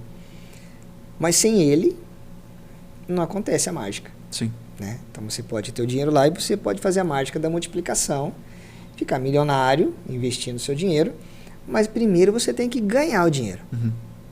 Né? E como que foi a tua história? Porque você foi de 0 a 100, você ganhou dinheiro, teve que dar para sua família, né, para salvar a empresa do seu pai, ficou a 0, voltou a estudar, entendeu a roda do dinheiro como gira, mas você precisava do dinheiro para poder pôr lá para, né, saber para ver teu dinheiro render. Sim. Como que foi? Como que você conseguiu ganhar dinheiro de novo? Fabinho, 2 pontos. Eu sempre tive essa questão da educação financeira comigo, e não porque eu fui aprender sobre educação financeira, não porque alguém me ensinou em casa, mas sim porque eu cresci. Eu sou o mais novo de 3 irmãos. Então, lá em casa a gente tinha uma piada que a gente falava assim: tem que comer aqui até sem fome, senão você fica sem. Então, se você esperar para comer, se você não cuidar do que é seu, você vai ficar sem. Então, eu sempre cuidei do que é meu, eu sempre busquei conservar o que é meu. Minha mãe sempre tinha o costume de falar para eu apagar a luz quando eu saísse de casa. Então, o tempo todo, eu tinha consciência de que as coisas estavam se movimentando ao meu redor e que eu tinha que caminhar num certo sentido, onde eu pudesse ter uma participação positiva dentro desse contexto econômico, né? E eu aprendi a lidar com o dinheiro dessa forma. E aí, quando chegou em 2016, que a crise estava absurda aqui no Brasil, o que acontece? Quando eu voltei do navio, eu já tinha feito o primeiro ano de faculdade, que eu me formei em jornalismo. E aí, quando eu voltei do navio, eu lembro que eu conversei com meu pai, eu falei assim: cara, eu quero ir para os Estados Unidos e tal. Aí, o pessoal da faculdade falou: se você passar mais um ano fora, porque eu já tinha passado 2 anos fora, eu já tinha trancado ela por 2 anos, sim, porque eu fui para o navio. Então, entre a seleção, processo seletivo, 2008 embarquei, em 2009 voltei, perdi os 2 anos, né? A faculdade falou: se você fizer passar 3 anos com a faculdade trancada, você perde o primeiro ano. Aí eu não quis perder. Aí o que eu fiz? Eu fui lá, voltei a estudar, voltei para a faculdade para terminar a faculdade, e quando eu terminei a faculdade, eu falei: cara, eu quero viajar para fora do país, eu quero, de novo, eu quero ir para fora do Brasil, porque o Brasil está ficando difícil de você fazer alguma coisa aqui. Isso foi lá naquela crise de 2015, 2016, que o negócio estava pesado. E aí meu pai falou: Danilo, você fala tão bem inglês, por que você não abre uma escola de inglês? Eu não estava conseguindo emprego em lugar nenhum. Eu consegui emprego como professor de inglês, mas ganhava muito pouco. Então eu fazia algumas coisinhas aqui ali de final de semana, mas não estava dando certo. Eu falei: cara, isso não é a vida que eu queria para mim, né? Não é isso que eu planejei para mim. Aí meu pai falou isso para mim. Ele falou: por que você não começa uma escola de inglês? Aí eu lembrei de uma amiga minha que tinha uma escola de inglês, liguei para ela e falei: qual que é o caminho das pedras? Ela falou: eu estou vendendo a minha escola. Eu falei: ah, é? Aí ela falou: vem aqui conversar comigo que eu te faço uma ponte, eu tenho um sócio. Aí eu fui conversar com o sócio e ele falou: bom, quanto que você quer para trabalhar para mim? Eu falei: eu não vim aqui atrás de emprego, eu vim aqui para montar a minha própria escola de inglês. Se eu não pegar essa escola e tocar ela com você, se eu não for seu sócio, eu vou sair daqui e vou criar a minha. E eu vou ser seu concorrente. Agora, se você topar ser meu sócio, eu entro com capital intelectual, ou seja, eu vou recrutar professor, eu vou captar aluno, eu vou fazer essa escola girar, e você vai entrar com capital financeiro, ou seja, enquanto essa escola não estiver dando lucro, você vai mantendo. Mas eu te garanto que dentro de 1, 2 meses ela vai estar dando bastante lucro pra gente. Aí ele comprou a ideia, e dito e feito, 2, 3 meses eu comecei a dar palestra, toda palestra eu abria no final um pacote de promoção, e todo mundo fazia matrícula. De repente eu levei aquela escola de 2, 3, 4 alunos, que foi o que eu peguei ela com 3, 4 alunos particulares, né, que num único horário você trabalhava um aluno de cada vez, e em pouco tempo eu levei para 200, 250 alunos.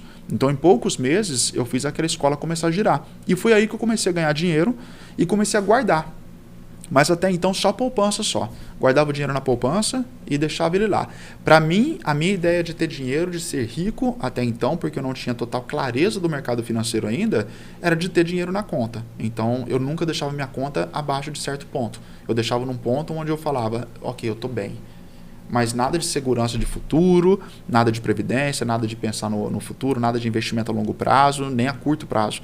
Nada. Só realmente o dinheirinho na poupança.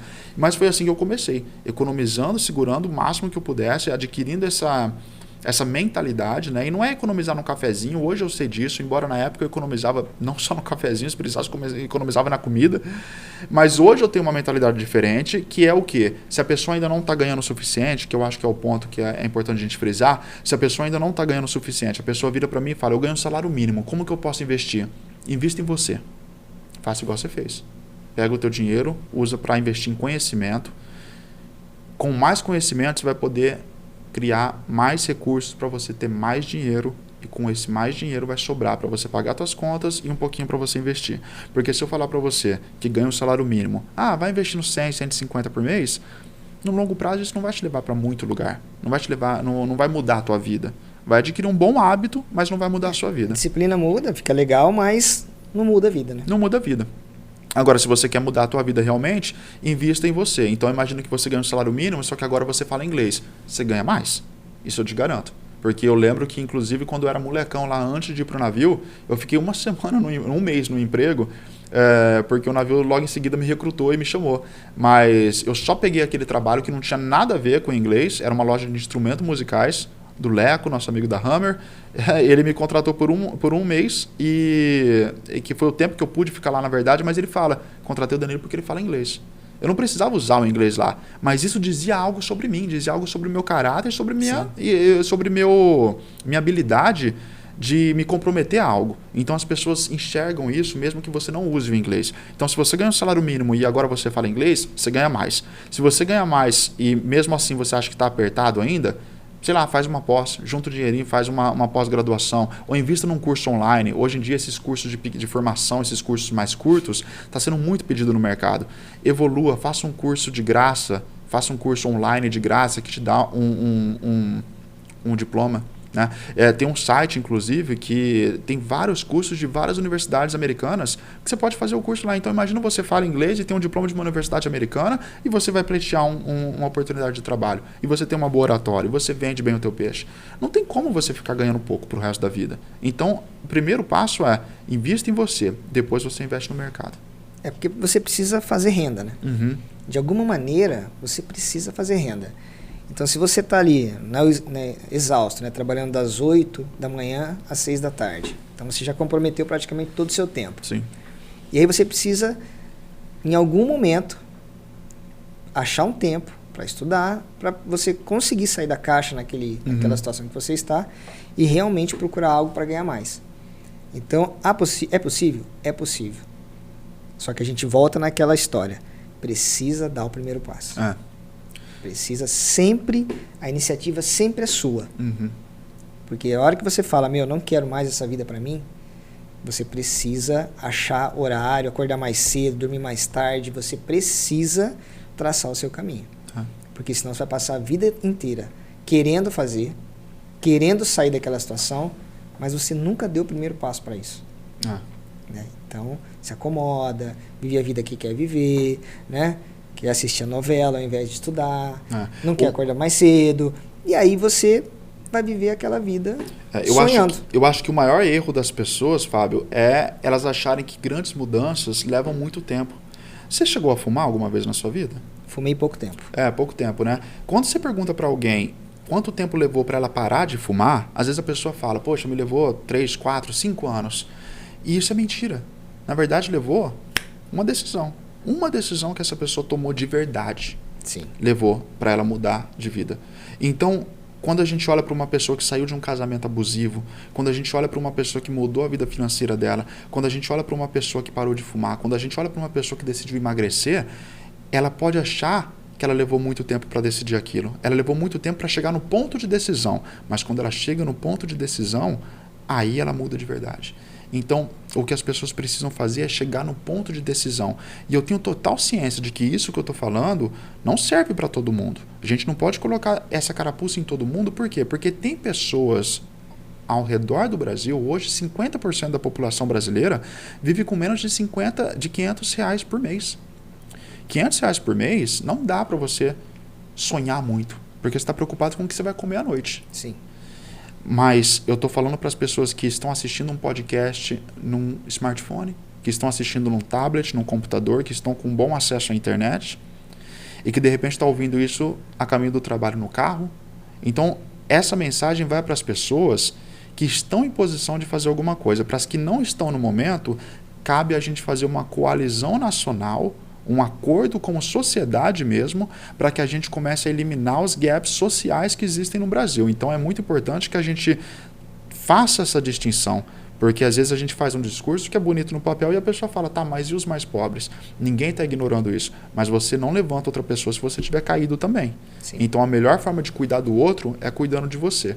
Então eu falo para quem quiser ouvir, cuide de você. Se você tem saúde perfeita, se você tem comida, se você tem casa, se você tem 2 braços, 2 pernas, uma cabeça, se você tem as tuas faculdades mentais intactas, a tua obrigação é fazer o melhor que você pode para a sociedade que você vive.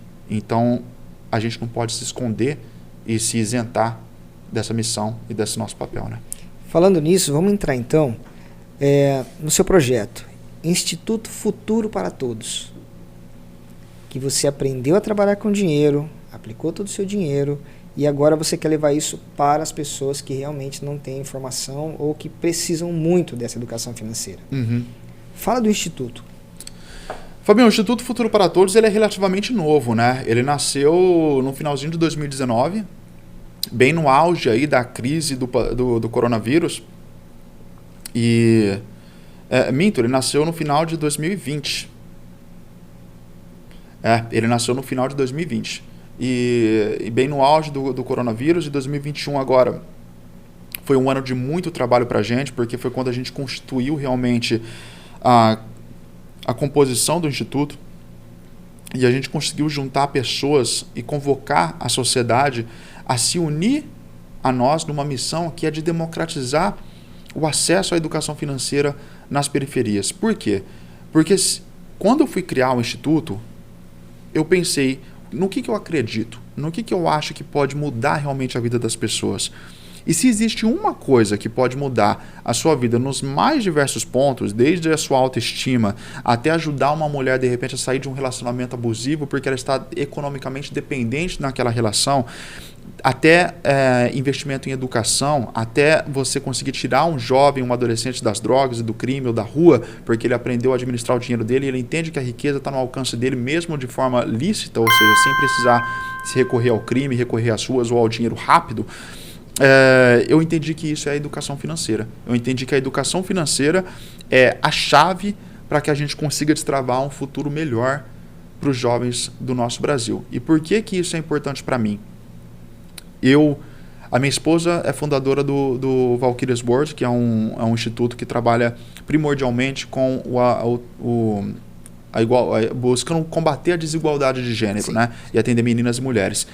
E participando desse contexto, eu vi o quanto que existe de desigualdade social e como que a gente consegue fazer com que essas pessoas avancem realmente, porque quando a gente dá um prato de comida, quando a gente dá uma cesta básica, isso é justo, porque essas pessoas não têm nada naquele momento, então a gente está ajudando essa pessoa a ter um mínimo de segurança. E a Amanda, minha esposa, ela fala de um conceito bem interessante da pirâmide de Maslow, e dentro da pirâmide de Maslow, se você observar lá a base da pirâmide, são as necessidades fisiológicas. Então se você não come, se você não tem bebida, se você não tem água limpa, se você não tem saneamento básico para você poder tomar um banho e se cuidar, se você não consegue dormir, porque no seu barraco está caindo, está chovendo e está caindo aqui goteira, e o seu filho, o seu neto e todo mundo mora basicamente no mesmo perímetro.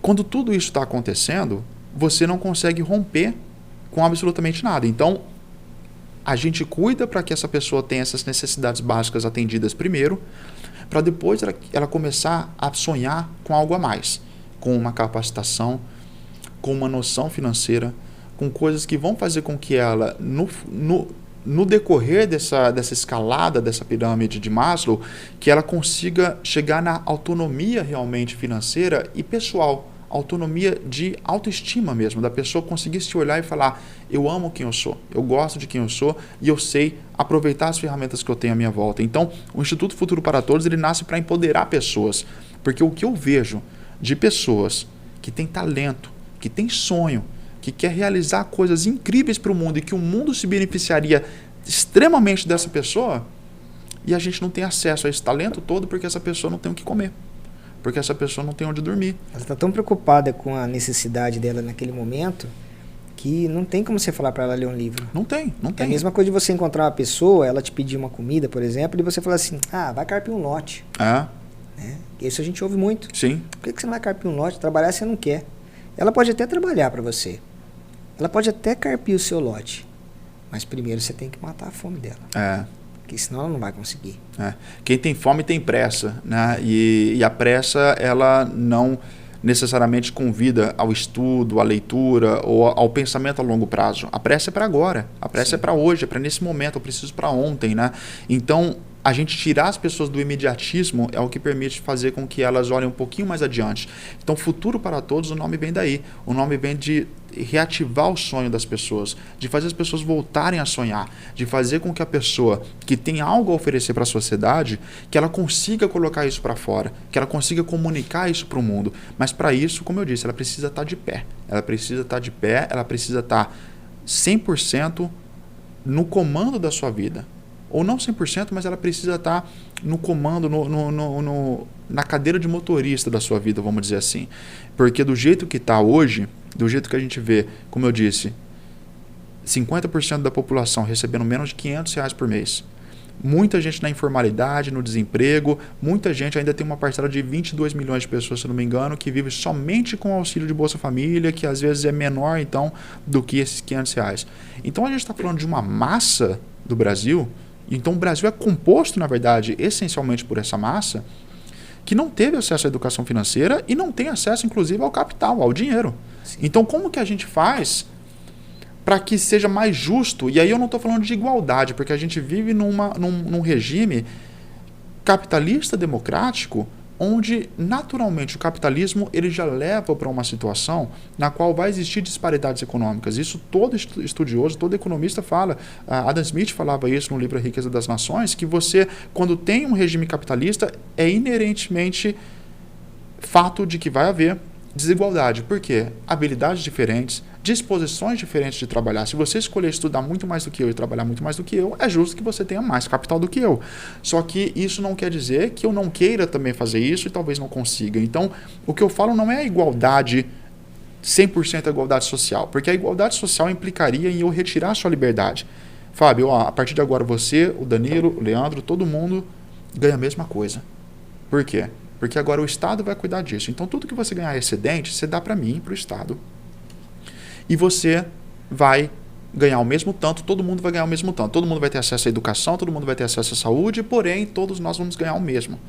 Isso tira a tua liberdade de produzir mais, isso tira a tua liberdade de empreender mais, de criar mais recursos de valor para a sociedade. Então, uma coisa como o Uber, como o Google Maps, por exemplo, só nasceria numa sociedade capitalista. Por quê? Porque eu estou criando uma solução e essa solução serve a um propósito que é atender mais pessoas e isso resolve uma série de problemas que nenhum governo no mundo foi capaz de neutralizar, que é algumas questões da mobilidade urbana e questões assim. Então, o capitalismo ele tem esse lado de que vai causar desigualdade. Então, se ter igualdade social 100% é retirar a liberdade das pessoas, e a gente não concorda e não acredita nisso, então como que eu posso melhorar esse plano aqui? Como que eu posso fazer, nivelar, para que todo mundo possa fazer, ter chance nesse jogo? É a equidade de oportunidade. É eu fazer com que a oportunidade que chegou para mim chegue também para o menino da favela. Fazer com que a oportunidade de estudo não seja só uma coisa para quem está na Faria Lima, mas para que seja também uma coisa para quem está na outra ponta. Então, tudo isso, essa equidade de oportunidade, é o que a gente acredita e é o que o Instituto Futuro para Todos, é o que o Valkyrias Board, é o que nós fazemos nesse contexto social. Fazer com que a oportunidade chegue para quem mais precisa. Porque a sociedade como um todo não está acostumada a colocar o pobre no centro das decisões, né? E como terceiro setor, o nosso papel é criar uma ponte entre Estado e setor privado, que no caso são os doadores, são as pessoas, a elite, vamos dizer assim, né? As pessoas que têm o dinheiro, que têm o capital e que podem ajudar a fomentar esse tipo de ação. Então essa ponte que o terceiro setor faz é a ponte por onde o Estado, o setor privado e o social se encontra para fazer com que essas pessoas consigam atravessar da extrema pobreza para uma autonomia social. E a pessoa que estiver ouvindo isso aqui, por exemplo, tiver interesse em procurar o Instituto, existe uma triagem? Como é feito? Como que a pessoa consegue ser assistida por vocês? Hoje nós trabalhamos muito em contato com o Valkyrias Board, né? Por quê? Porque a Valkyrias Board hoje é uma organização social que é uma holding, na verdade, de organizações de impacto social. Então, o Instituto Futuro para Todos está inserido nesse ecossistema como a inteligência financeira para ações que prevêem essa autonomia social. Então, o que a gente quis fazer? Ao invés de reinventar a roda e procurar outras pessoas e fazer com que essa oportunidade, porque a nossa missão é fazer essa oportunidade chegar em quem precisa. Então, quando você fala de educação financeira gratuita, pode ser que uma pessoa que tenha total oportunidade de fazer isso na melhor escola, na melhor faculdade, no melhor curso, ou tem acesso pleno à internet, à comunicação digital, pode ser que ela queira fazer. Só que a gente não criou a instituição para atender essa pessoa. A gente criou a instituição para atender a outra ponta, que sem a gente não teria acesso a nenhum outro tipo de ensino. Então, para garantir a credibilidade desse tipo de abordagem, para garantir a assertividade nesse contato, nessa ligação, a gente conta com a Valkyrias World. Por quê? Porque elas têm já assistente social, já tem um processo de triagem, onde a pessoa comprova o quanto ela ganha, a pessoa comprova qual que é, para assistente social, qual que é a dinâmica da casa dela. Então, se tem um pai, se tem um marido, aliás, que é alcoólatra, se a mãe, de repente, está na prostituição, se o filho está usando drogas, tudo isso é computado para a gente ter uma leitura 100% de quem que a gente está atendendo. E o Instituto Futuro para Todos entra em contextos mais amplos de desenvolvimento social. Por quê? Porque nós trabalhamos com ciência social.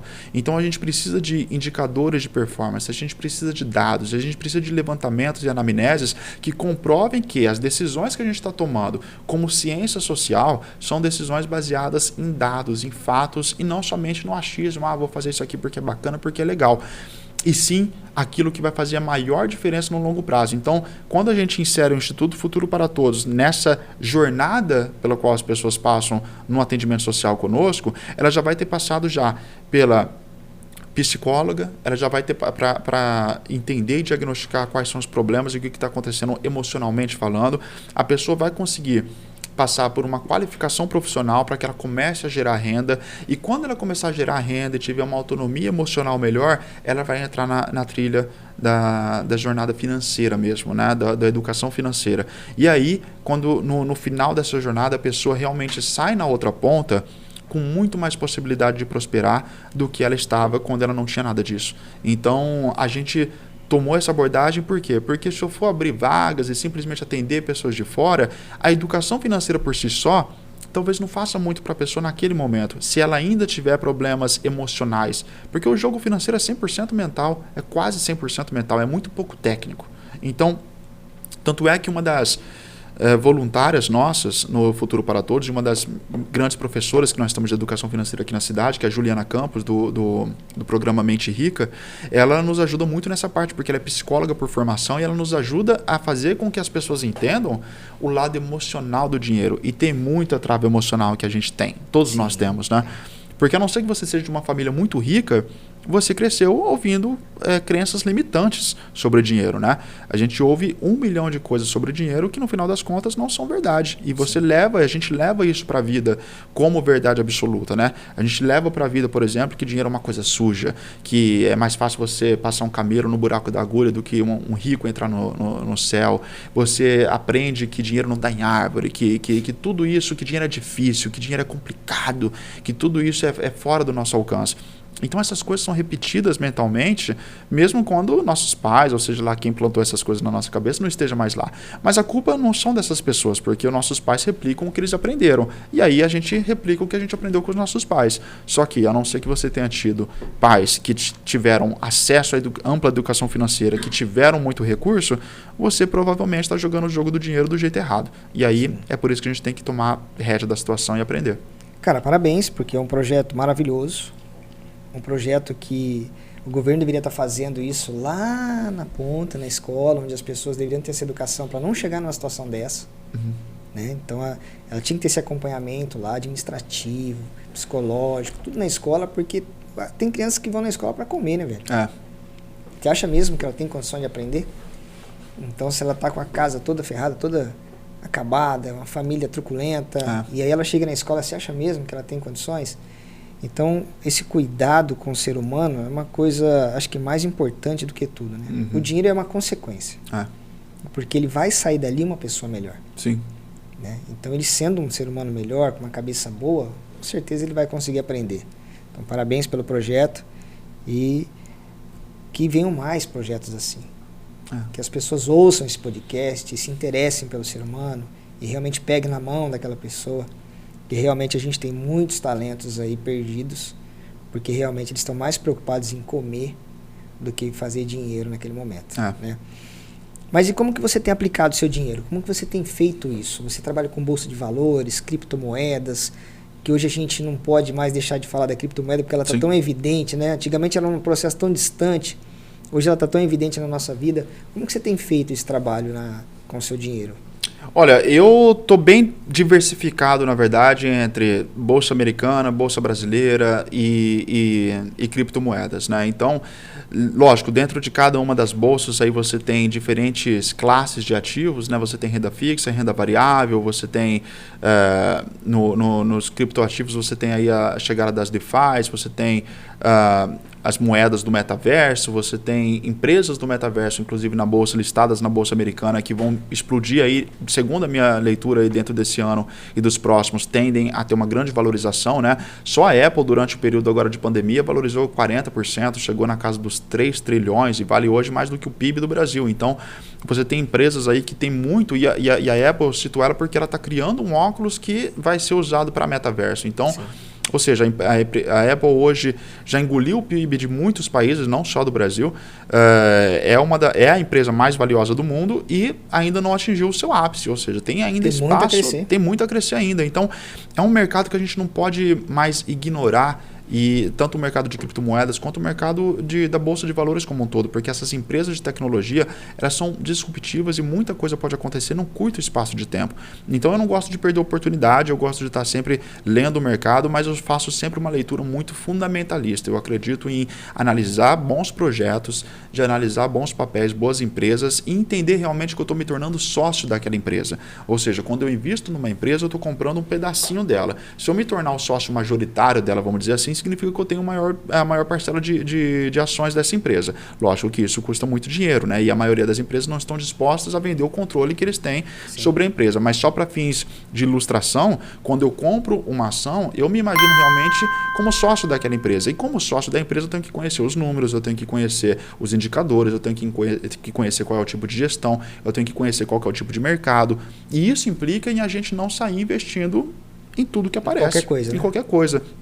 Recentemente alguém até perguntou para mim no Instagram se eu invisto no mercado imobiliário. E eu conheço muita gente que fez fortuna com o mercado imobiliário, acho que é um mercado válido, mas eu simplesmente não tenho afinidade com esse mercado. Então, para mim, eu não me interesso pelo assunto. Enquanto compra real de imóveis, né? Eu invisto em fundos imobiliários, né? Que aí a gente avalia outros fatores, mas quando você vai realmente comprar um imóvel, você tem que ter a disposição realmente de ir lá, de passar documento, de conhecer o espaço, de botar a botina e ver a obra mesmo.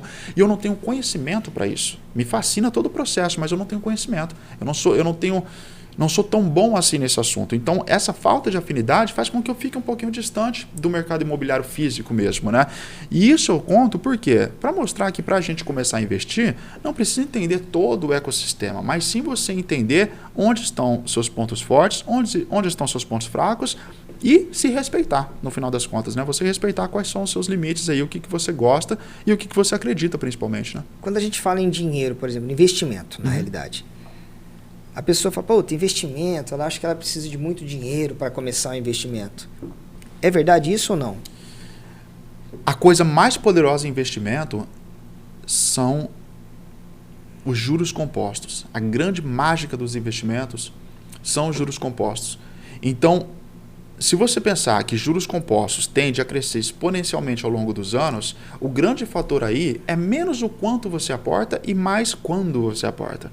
Se você começa mais cedo, você tem uma diferença gigantesca no final, né? E seja lá o que você considerar final, vamos colocar aí para sua aposentadoria ou para um horizonte de 10, 20 anos. Se você começa mais cedo, você tem chances de trabalhar os juros sobre juros de uma forma muito mais alavancada do que a maioria das pessoas. Então, se você começa com 16 anos, mesmo aportando menos, você tem muito mais vantagem do que a pessoa que começa com 30, aportando, de repente, sei lá, R$ 1.500 por mês, o que é uma coisa que é muito fora da realidade do garoto de 16.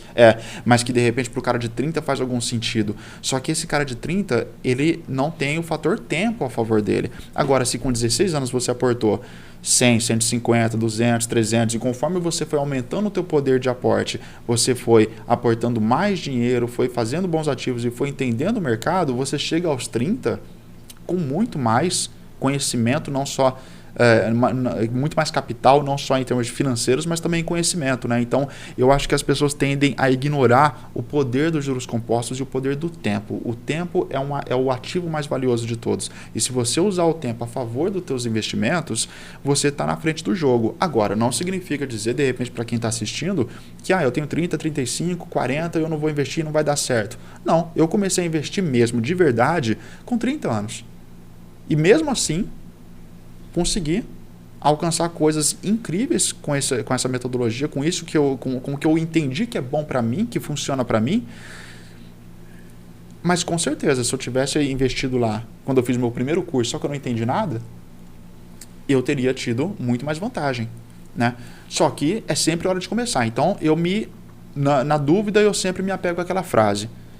O melhor dia para você começar a investir foi ontem. O segundo melhor dia é hoje. É hoje. E aí você saindo um pouquinho do mercado financeiro da bolsa e tal, a gente vai para um mercado mais distante ainda das pessoas.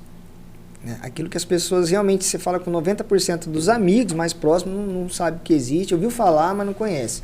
Que são as criptomoedas. Você acha que hoje a pessoa que está assim, querendo ter um pouquinho de dinheiro ali, você acha que ela deveria já entrar no mercado cripto ou não?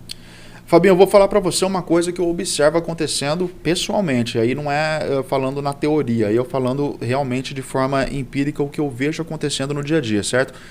Eu vejo muitas pessoas querendo achar que aquela cripto que ele vai investir vai explodir do dia para a noite. Vai ficar rico assim, vai ficar rápido. Milionário. Isso é perigoso. Né? Por quê? Porque o entendimento que o mercado cripto exige, o entendimento desse ecossistema que é necessário para você fazer boas decisões, ele é muito amplo. E ele não é tão fácil, não é tão simples assim. Qualquer pessoa que acha que entendeu o Bitcoin 100%, provavelmente não entendeu nada. Sim. Porque não é tão simples assim, nem de explicar, nem de entender e nem de atuar nesse mercado. Por quê? Os grandes players, inclusive, que previram aí que o Bitcoin ia chegar a $100 mil agora no final de 2021, quebraram a cara, porque o Bitcoin, muito pelo contrário, ficou na casa dos 40 mil lá. Então, os grandes players ainda estão aprendendo o Bitcoin e as criptomoedas como um todo, o Bitcoin sendo a principal dentre elas, é uma tecnologia muito nova, é coisa de 10 anos para cá. Então, o que a gente pode afirmar com certeza absoluta sobre uma tecnologia que tem só 10 anos de idade? Na minha opinião, a gente pode afirmar que a tecnologia é uma via de mão única, ela não volta para trás, então já está acontecendo. Então, quando a pessoa fala, Bitcoin morreu, não, Bitcoin já aconteceu já. Bitcoin já emplacou, já foi. Agora, o segundo ponto é, qual que é a tendência que o mundo vai? O dinheiro que a gente usa hoje já é essencialmente digital. Então hoje você tem o Pix. Eu não lembro quando foi a última vez que eu peguei uma nota realmente na mão. É raro isso acontecer. Porque hoje é tudo por Pix, hoje é tudo por cartão. E até a expansão monetária, a expansão na oferta monetária que os bancos centrais estão fazendo hoje, não é impressão de dinheiro novo. É a impressão de dinheiro novo, só que muito mais a inserção de alguns números na database no computador deles, que faz com que o dinheiro comece a ser jogado de volta para a sociedade. Então, e essa expansão na oferta monetária, inclusive, leva à inflação, né? A gente pode até falar um pouquinho mais sobre isso depois. Mas hoje o dinheiro é essencialmente digital. Então, não vai haver um retrocesso no que diz respeito à forma como a gente usa dinheiro. Vai haver um avanço, e o avanço aponta para a digitalização dos meios de pagamento, de uma forma total e absoluta. Uma vez a gente compreendendo isso, a gente tem que entender que, eu preciso me inserir, eu preciso entender esse mercado, eu preciso começar a me posicionar nesse mercado. O que é que eu vejo que todo mundo faz? Busca essa moeda que vai explodir do dia para a noite, ou então a pessoa chega e fala, beleza, eu juntei aqui 5 mil reais, eu vou comprar tudo em Bitcoin. E a pessoa não tem nenhuma reserva, ela não tem conhecimento e ela nem tem nenhuma reserva financeira. Ou seja, você pega todos os 5 mil que você tinha no banco e coloca em Bitcoin porque você ouviu dizer que Bitcoin é um bom investimento. O que pode acontecer? Pode acontecer que na semana seguinte o teu carro precise de uma manutenção. e você já gastou todo o teu dinheiro que você tinha, você está esperando receber no mês seguinte, só que você precisa trabalhar, só que os 5 mil que você tinha de reserva, você jogou em Bitcoin. Só que desde que você colocou seu dinheiro em Bitcoin nessa uma semana, ele foi daqui para cá, o que é extremamente comum, porque ele é volátil e ele pode ter variações de quase 10, 15, sei lá, entre 10% e 15% em média, geralmente o Bitcoin no dia pode apresentar isso. Não é comum, mas acontece. Se você tem uma variação dessa de uma semana para outra e você comprou num valor e desde então a precificação do Bitcoin diminuiu, se você for resgatar esse valor aqui agora, você não vai resgatar mais 5 mil, você vai resgatar menos. E aí você vai falar, perdi dinheiro no mercado. Só que você não perdeu dinheiro no mercado porque o mercado é ruim, porque o mercado é mau, porque Bitcoin não presta. Porque você não se planejou, porque você fez a coisa errada. O certo é você ter pelo menos de 6 a 12 meses do seu custo de vida e um rendimento seguro, como um Tesouro Selic, por exemplo, numa renda fixa, rendendo um pouquinho acima da inflação, mas só o suficiente para você poder pegar numa situação de emergência, ou seja, com alta liquidez, para você poder resgatar esse valor numa situação de emergência, total ou parcialmente, para poder suprir as suas necessidades. Feito essa reserva de emergência, ou reserva de oportunidade, ou reserva de conforto financeiro, algumas pessoas não gostam da palavra emergência, mas uma vez feito isso, aí você pode começar a olhar para o mercado pensando em retornos mais expressivos, né? Então isso é um cuidado que eu não posso frisar o suficiente para as pessoas. Não faça isso. Tenha uma reserva financeira. Mas demora muito, como é que eu vou ter meu custo de vida de 6 a 12 meses? Isso é para ter segurança. Isso é para você não se meter em encrenca. Não é regra. Não é regra, mas é a coisa mais prudente a se fazer. E não demora tanto assim. Eu considero meu custo de vida como as coisas fixas que eu tenho que pagar mesmo. Eu não considero, por exemplo, a extravagância, por exemplo, de você ir para fazer uma viagem. Eu não considero, por exemplo, restaurante. Não é que eu não considero, não deveria ser considerado, né? Eu considero só realmente o meu custo de vida na sua versão mais modesta possível, né? Então, e esse custo de vida eu sei hoje qual que é esse valor e eu tenho esse meu planejamento para poder investir com segurança. Sim. Se por acaso, no dia de amanhã, eu ficar acamado, doente, se alguma coisa acontecer, se eu perder, se alguma coisa exigir mais da minha atenção e eu não conseguir trabalhar da forma como eu tenho trabalhado agora, pelo menos eu tenho a minha garantia de que durante 6 a 12 meses, para deixar minha vida em ordem, eu estou coberto, eu estou tranquilo, eu estou seguro. E isso dá uma segurança, inclusive, para você poder investir e ser um pouco mais ousado em determinadas decisões. Se, claro, for de acordo com o seu perfil de investidor. A gente tem que entender qual que é o nosso perfil também em tolerância a risco. Eu aprendi a trabalhar com a criptomoeda na dor, né? Aconteceu isso comigo. A falta do conhecimento fez eu perder uma grana. Por quê? Eu tinha um cliente que queria pagar muito em Bitcoin. E eu resisti o pagamento até que um dia ele falou para mim assim, olha, se você não receber em Bitcoin, eu não vou mais trabalhar com você. Eu não quero mais fazer vídeo contigo porque eu preciso pagar em criptomoeda, para mim é mais fácil, enfim. E eu falei, então tá bom, vamos fazer o seguinte, abriu a conta numa corretora e ele mandou o primeiro pagamento em Bitcoin. Eu me lembro exatamente, eram 5 mil reais. Eu falei, quer saber? Deixa lá um pouquinho, depois eu tiro. Né? Deixa lá, eu estava na correria. Quando eu fui resgatar o dinheiro, que eu fui trocar por moeda, por real, o Bitcoin teve uma queda e eu tinha lá R$2.500 na conta. Fiquei louco, cara. Fiquei enlouquecido com aquilo. Eu falei, eu sou muito burro. Por que eu aceitei isso aqui? Perdi dinheiro. E não sei o que, não sei o que. Fui lá e resgatei os 2.500. Perdi 50%. Que é o que acontece com a maioria das pessoas. Né? Sim. Aí, beleza. Tirei o dinheiro. Putíssimo da vida, porque tinha perdido metade. Aí eu falei, não quero mais mexer com isso, não vou receber mais isso. Mas eu tava com uma formiguinha me mexendo ali. Uma semana depois, eu entrei para ver quanto que estava o Bitcoin. Ele teve um aumento tão grande que se eu tivesse aquele dinheiro lá na conta, ele estaria valendo aqueles 5 mil lá. Se eu não tivesse tirado, ele estaria valendo naquele dia 8 mil reais. Aí eu me senti o pior cara do planeta. O pior cara do planeta. Falei, cara, eu perdi muito. Trocou 8 mil por 2.500. Eu não perdi 2.500, eu perdi muito. E aí o cliente insistindo em me pagar de novo. Eu falei, cara, beleza, então agora tem que acontecer um negócio. Eu preciso estudar esse mercado. Eu preciso entender por que isso acontece, por que sobe e desce toda hora. Eu preciso entender isso aqui. E aí eu fui estudar o mercado. E aí a mágica aconteceu.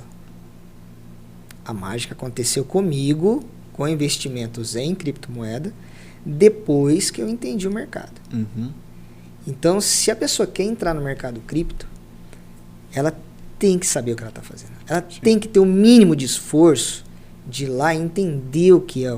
Ela tem que saber o que é o Bitcoin primeiro, a tecnologia, como surgiu, onde está, para onde vai, o que tem, o que está acontecendo, a volatilidade, por que sobe e desce o tempo todo. Ela tem que entender por que isso acontece. Porque as pessoas elas entram lá, e hoje tem tanta informação no YouTube, na internet, e aí entra uma moedinha lá, qualquer, que está no hype, né, que é a palavra do momento, né, que está na onda, e a pessoa compra, e ela perde todo o dinheiro dela naquela moeda, e aí ela fala que o mercado, que a criptomoeda é porcaria, que não sei o quê, porque realmente ela foi na onda. Sim. Né? Então isso aconteceu comigo, eu senti na pele, eu me senti o maior idiota do planeta. Por isso eu fui lá e falei, não, eu vou aprender sobre esse mercado e eu vou ganhar dinheiro nesse mercado. Foi o curso da tua faculdade de aprendizado do que é criptomoeda. E vale dizer também, né, Fabinho, existe muita coisa ruim no mercado de criptomoeda? Com certeza, hoje você tem milhares de criptomoedas. Agora, o que é importante a gente falar?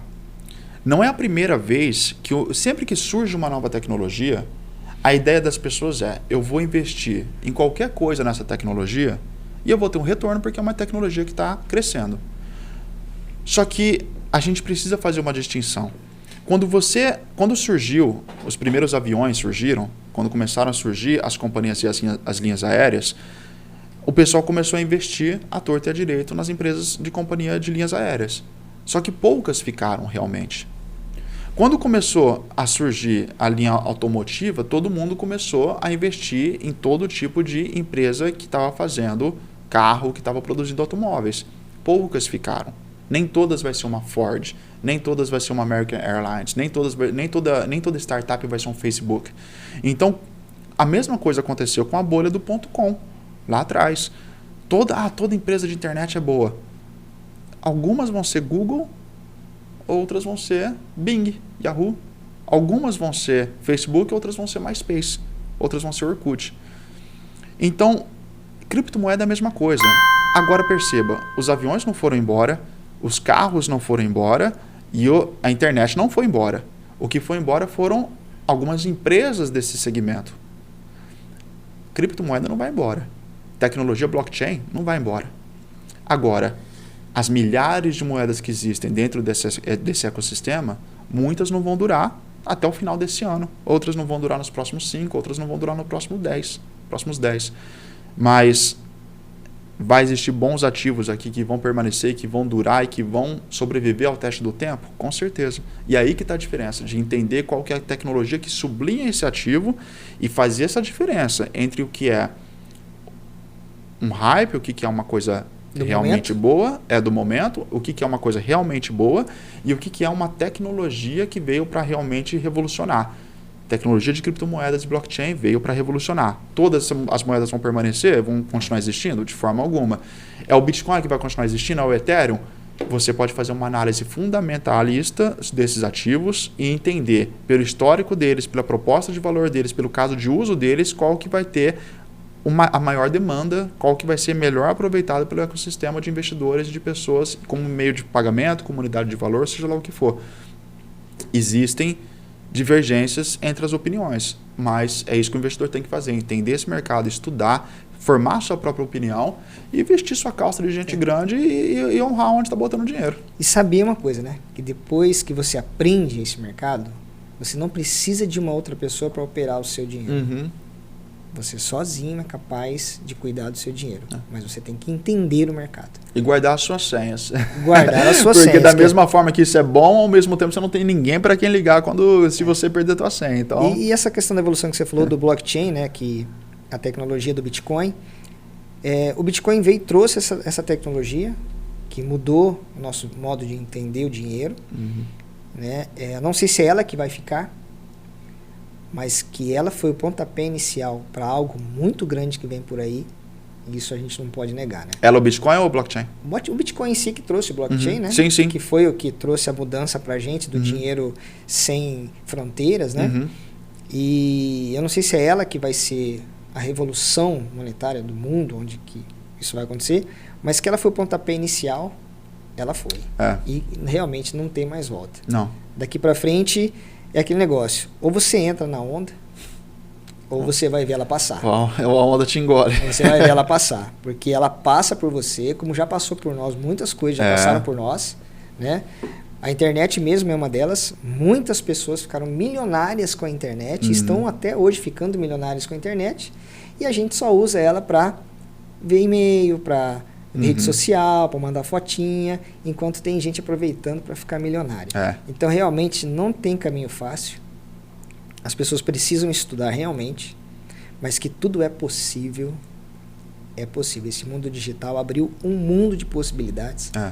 E basta a gente realmente entender nosso lugar hoje no mundo e dar o primeiro passo. O primeiro passo é muito importante. E esse é o melhor momento na história, Fábio, para a pessoa conseguir pegar as rédeas da vida financeira dela e mudar a vida dela. Não existe momento mais propício e mais fácil de fazer isso na história da humanidade do que hoje. Eu falo isso porque você tem acesso livre à informação, você tem internet. Pensa como é que era antes para você ter acesso a todo tipo de livro, a todo tipo de vídeo, a todo tipo de documentário. Hoje você tem isso. Isso é um sonho, isso é um absurdo para quem viveu a vida sem internet também, né? Sim. Como a gente pegou um pedacinho da vida sem internet e está vendo ela com a internet hoje. Então, é o melhor momento da história para você fazer a sua vida e levar a tua mensagem para o mundo. E eu não estou só falando de ficar rico, não estou falando só de investir, eu não estou falando só desse aspecto. Mas é o melhor momento para você conseguir comunicar a sua verdade para o mundo e para você conseguir explorar o mundo de uma forma assertiva e dinâmica e proativa mesmo. Se você não domina um determinado assunto hoje, a internet te dá a possibilidade de você começar a entender aquilo melhor e de começar a se colocar no diálogo e na discussão sobre um determinado assunto, e pode ser uma ferramenta fantástica. Então a gente tem que saber usar isso. A gente não pode mais ser só passivo e utilizar e ser apenas usuários da internet. Sim, nós temos que saber usar essa ferramenta a nosso favor. Seja protagonista da sua história, né? Sim. Cara, o papo foi maravilhoso. Obrigado por contar a tua história para mim, para todos nós, né? Obrigado por contar a sua história. Eu tenho certeza que você tem muito mais a contar. Nós vamos trazer a sua esposa aqui, a Amanda, para falar do projeto das Valquírias, que é um projeto maravilhoso, que você também trabalha com ela. Então a gente tem muita coisa ainda para conversar, mas nós já estamos quase 2 horas falando aqui. Você já está com o bico seco. Passa rápido. Passa rápido, o assunto é bom. Mas, cara, obrigado. Obrigado por ter vindo aqui contar a sua história pra gente. Motivação total, assim, né? Espero que a tua história motive muitas pessoas, muitos jovens que têm vontade de ir para um navio, de trabalhar num cruzeiro, conhecer o mundo, entender o caminho que você fez para conseguir. Obrigado por abrir isso pra gente. Agradeço, Fabinho. Eu acho que essa é a missão que a gente tem com a nossa história, né? Não é para mostrar para ninguém que a gente tem algo de especial. Muito pelo contrário, é para mostrar, não tenho absolutamente nada de especial. Sou só um cara que sonhou lá atrás e um passinho de cada vez, nem que seja tendo que esfregar o chão do banheiro, colocando um cafezinho na mesa, trabalhando em troca do curso de inglês, mas eu sabia que isso ia me levar a algum lugar, e é basicamente uma história para mostrar que, olha, não precisa ser exceção, pode ser a regra, porque tem muito mais Danilos por aí. Eu quero que mais Danilos como eu tenham as oportunidades que eu tive. Show de bola. Obrigado. Pessoal, antes da gente terminar, quero ler uma frase para vocês, que é a seguinte: sempre haverá alguém com mais recurso, mais conhecimento ou mais experiência que você. A única coisa que está sob o seu controle é garantir que ninguém seja mais determinado que você. Autor, Danilo Ferraz. Top, hein, velho? E assim terminamos o programa de hoje. Obrigado pela sua audiência, obrigado por ter ficado conosco até agora. Se você gostou desse bate-papo, vai lá, dá aquela curtida sensacional, se inscreva no nosso canal, compartilha para outras pessoas, que tenho certeza que vamos motivar muita gente por aí. Obrigado, até o próximo programa. Tchau.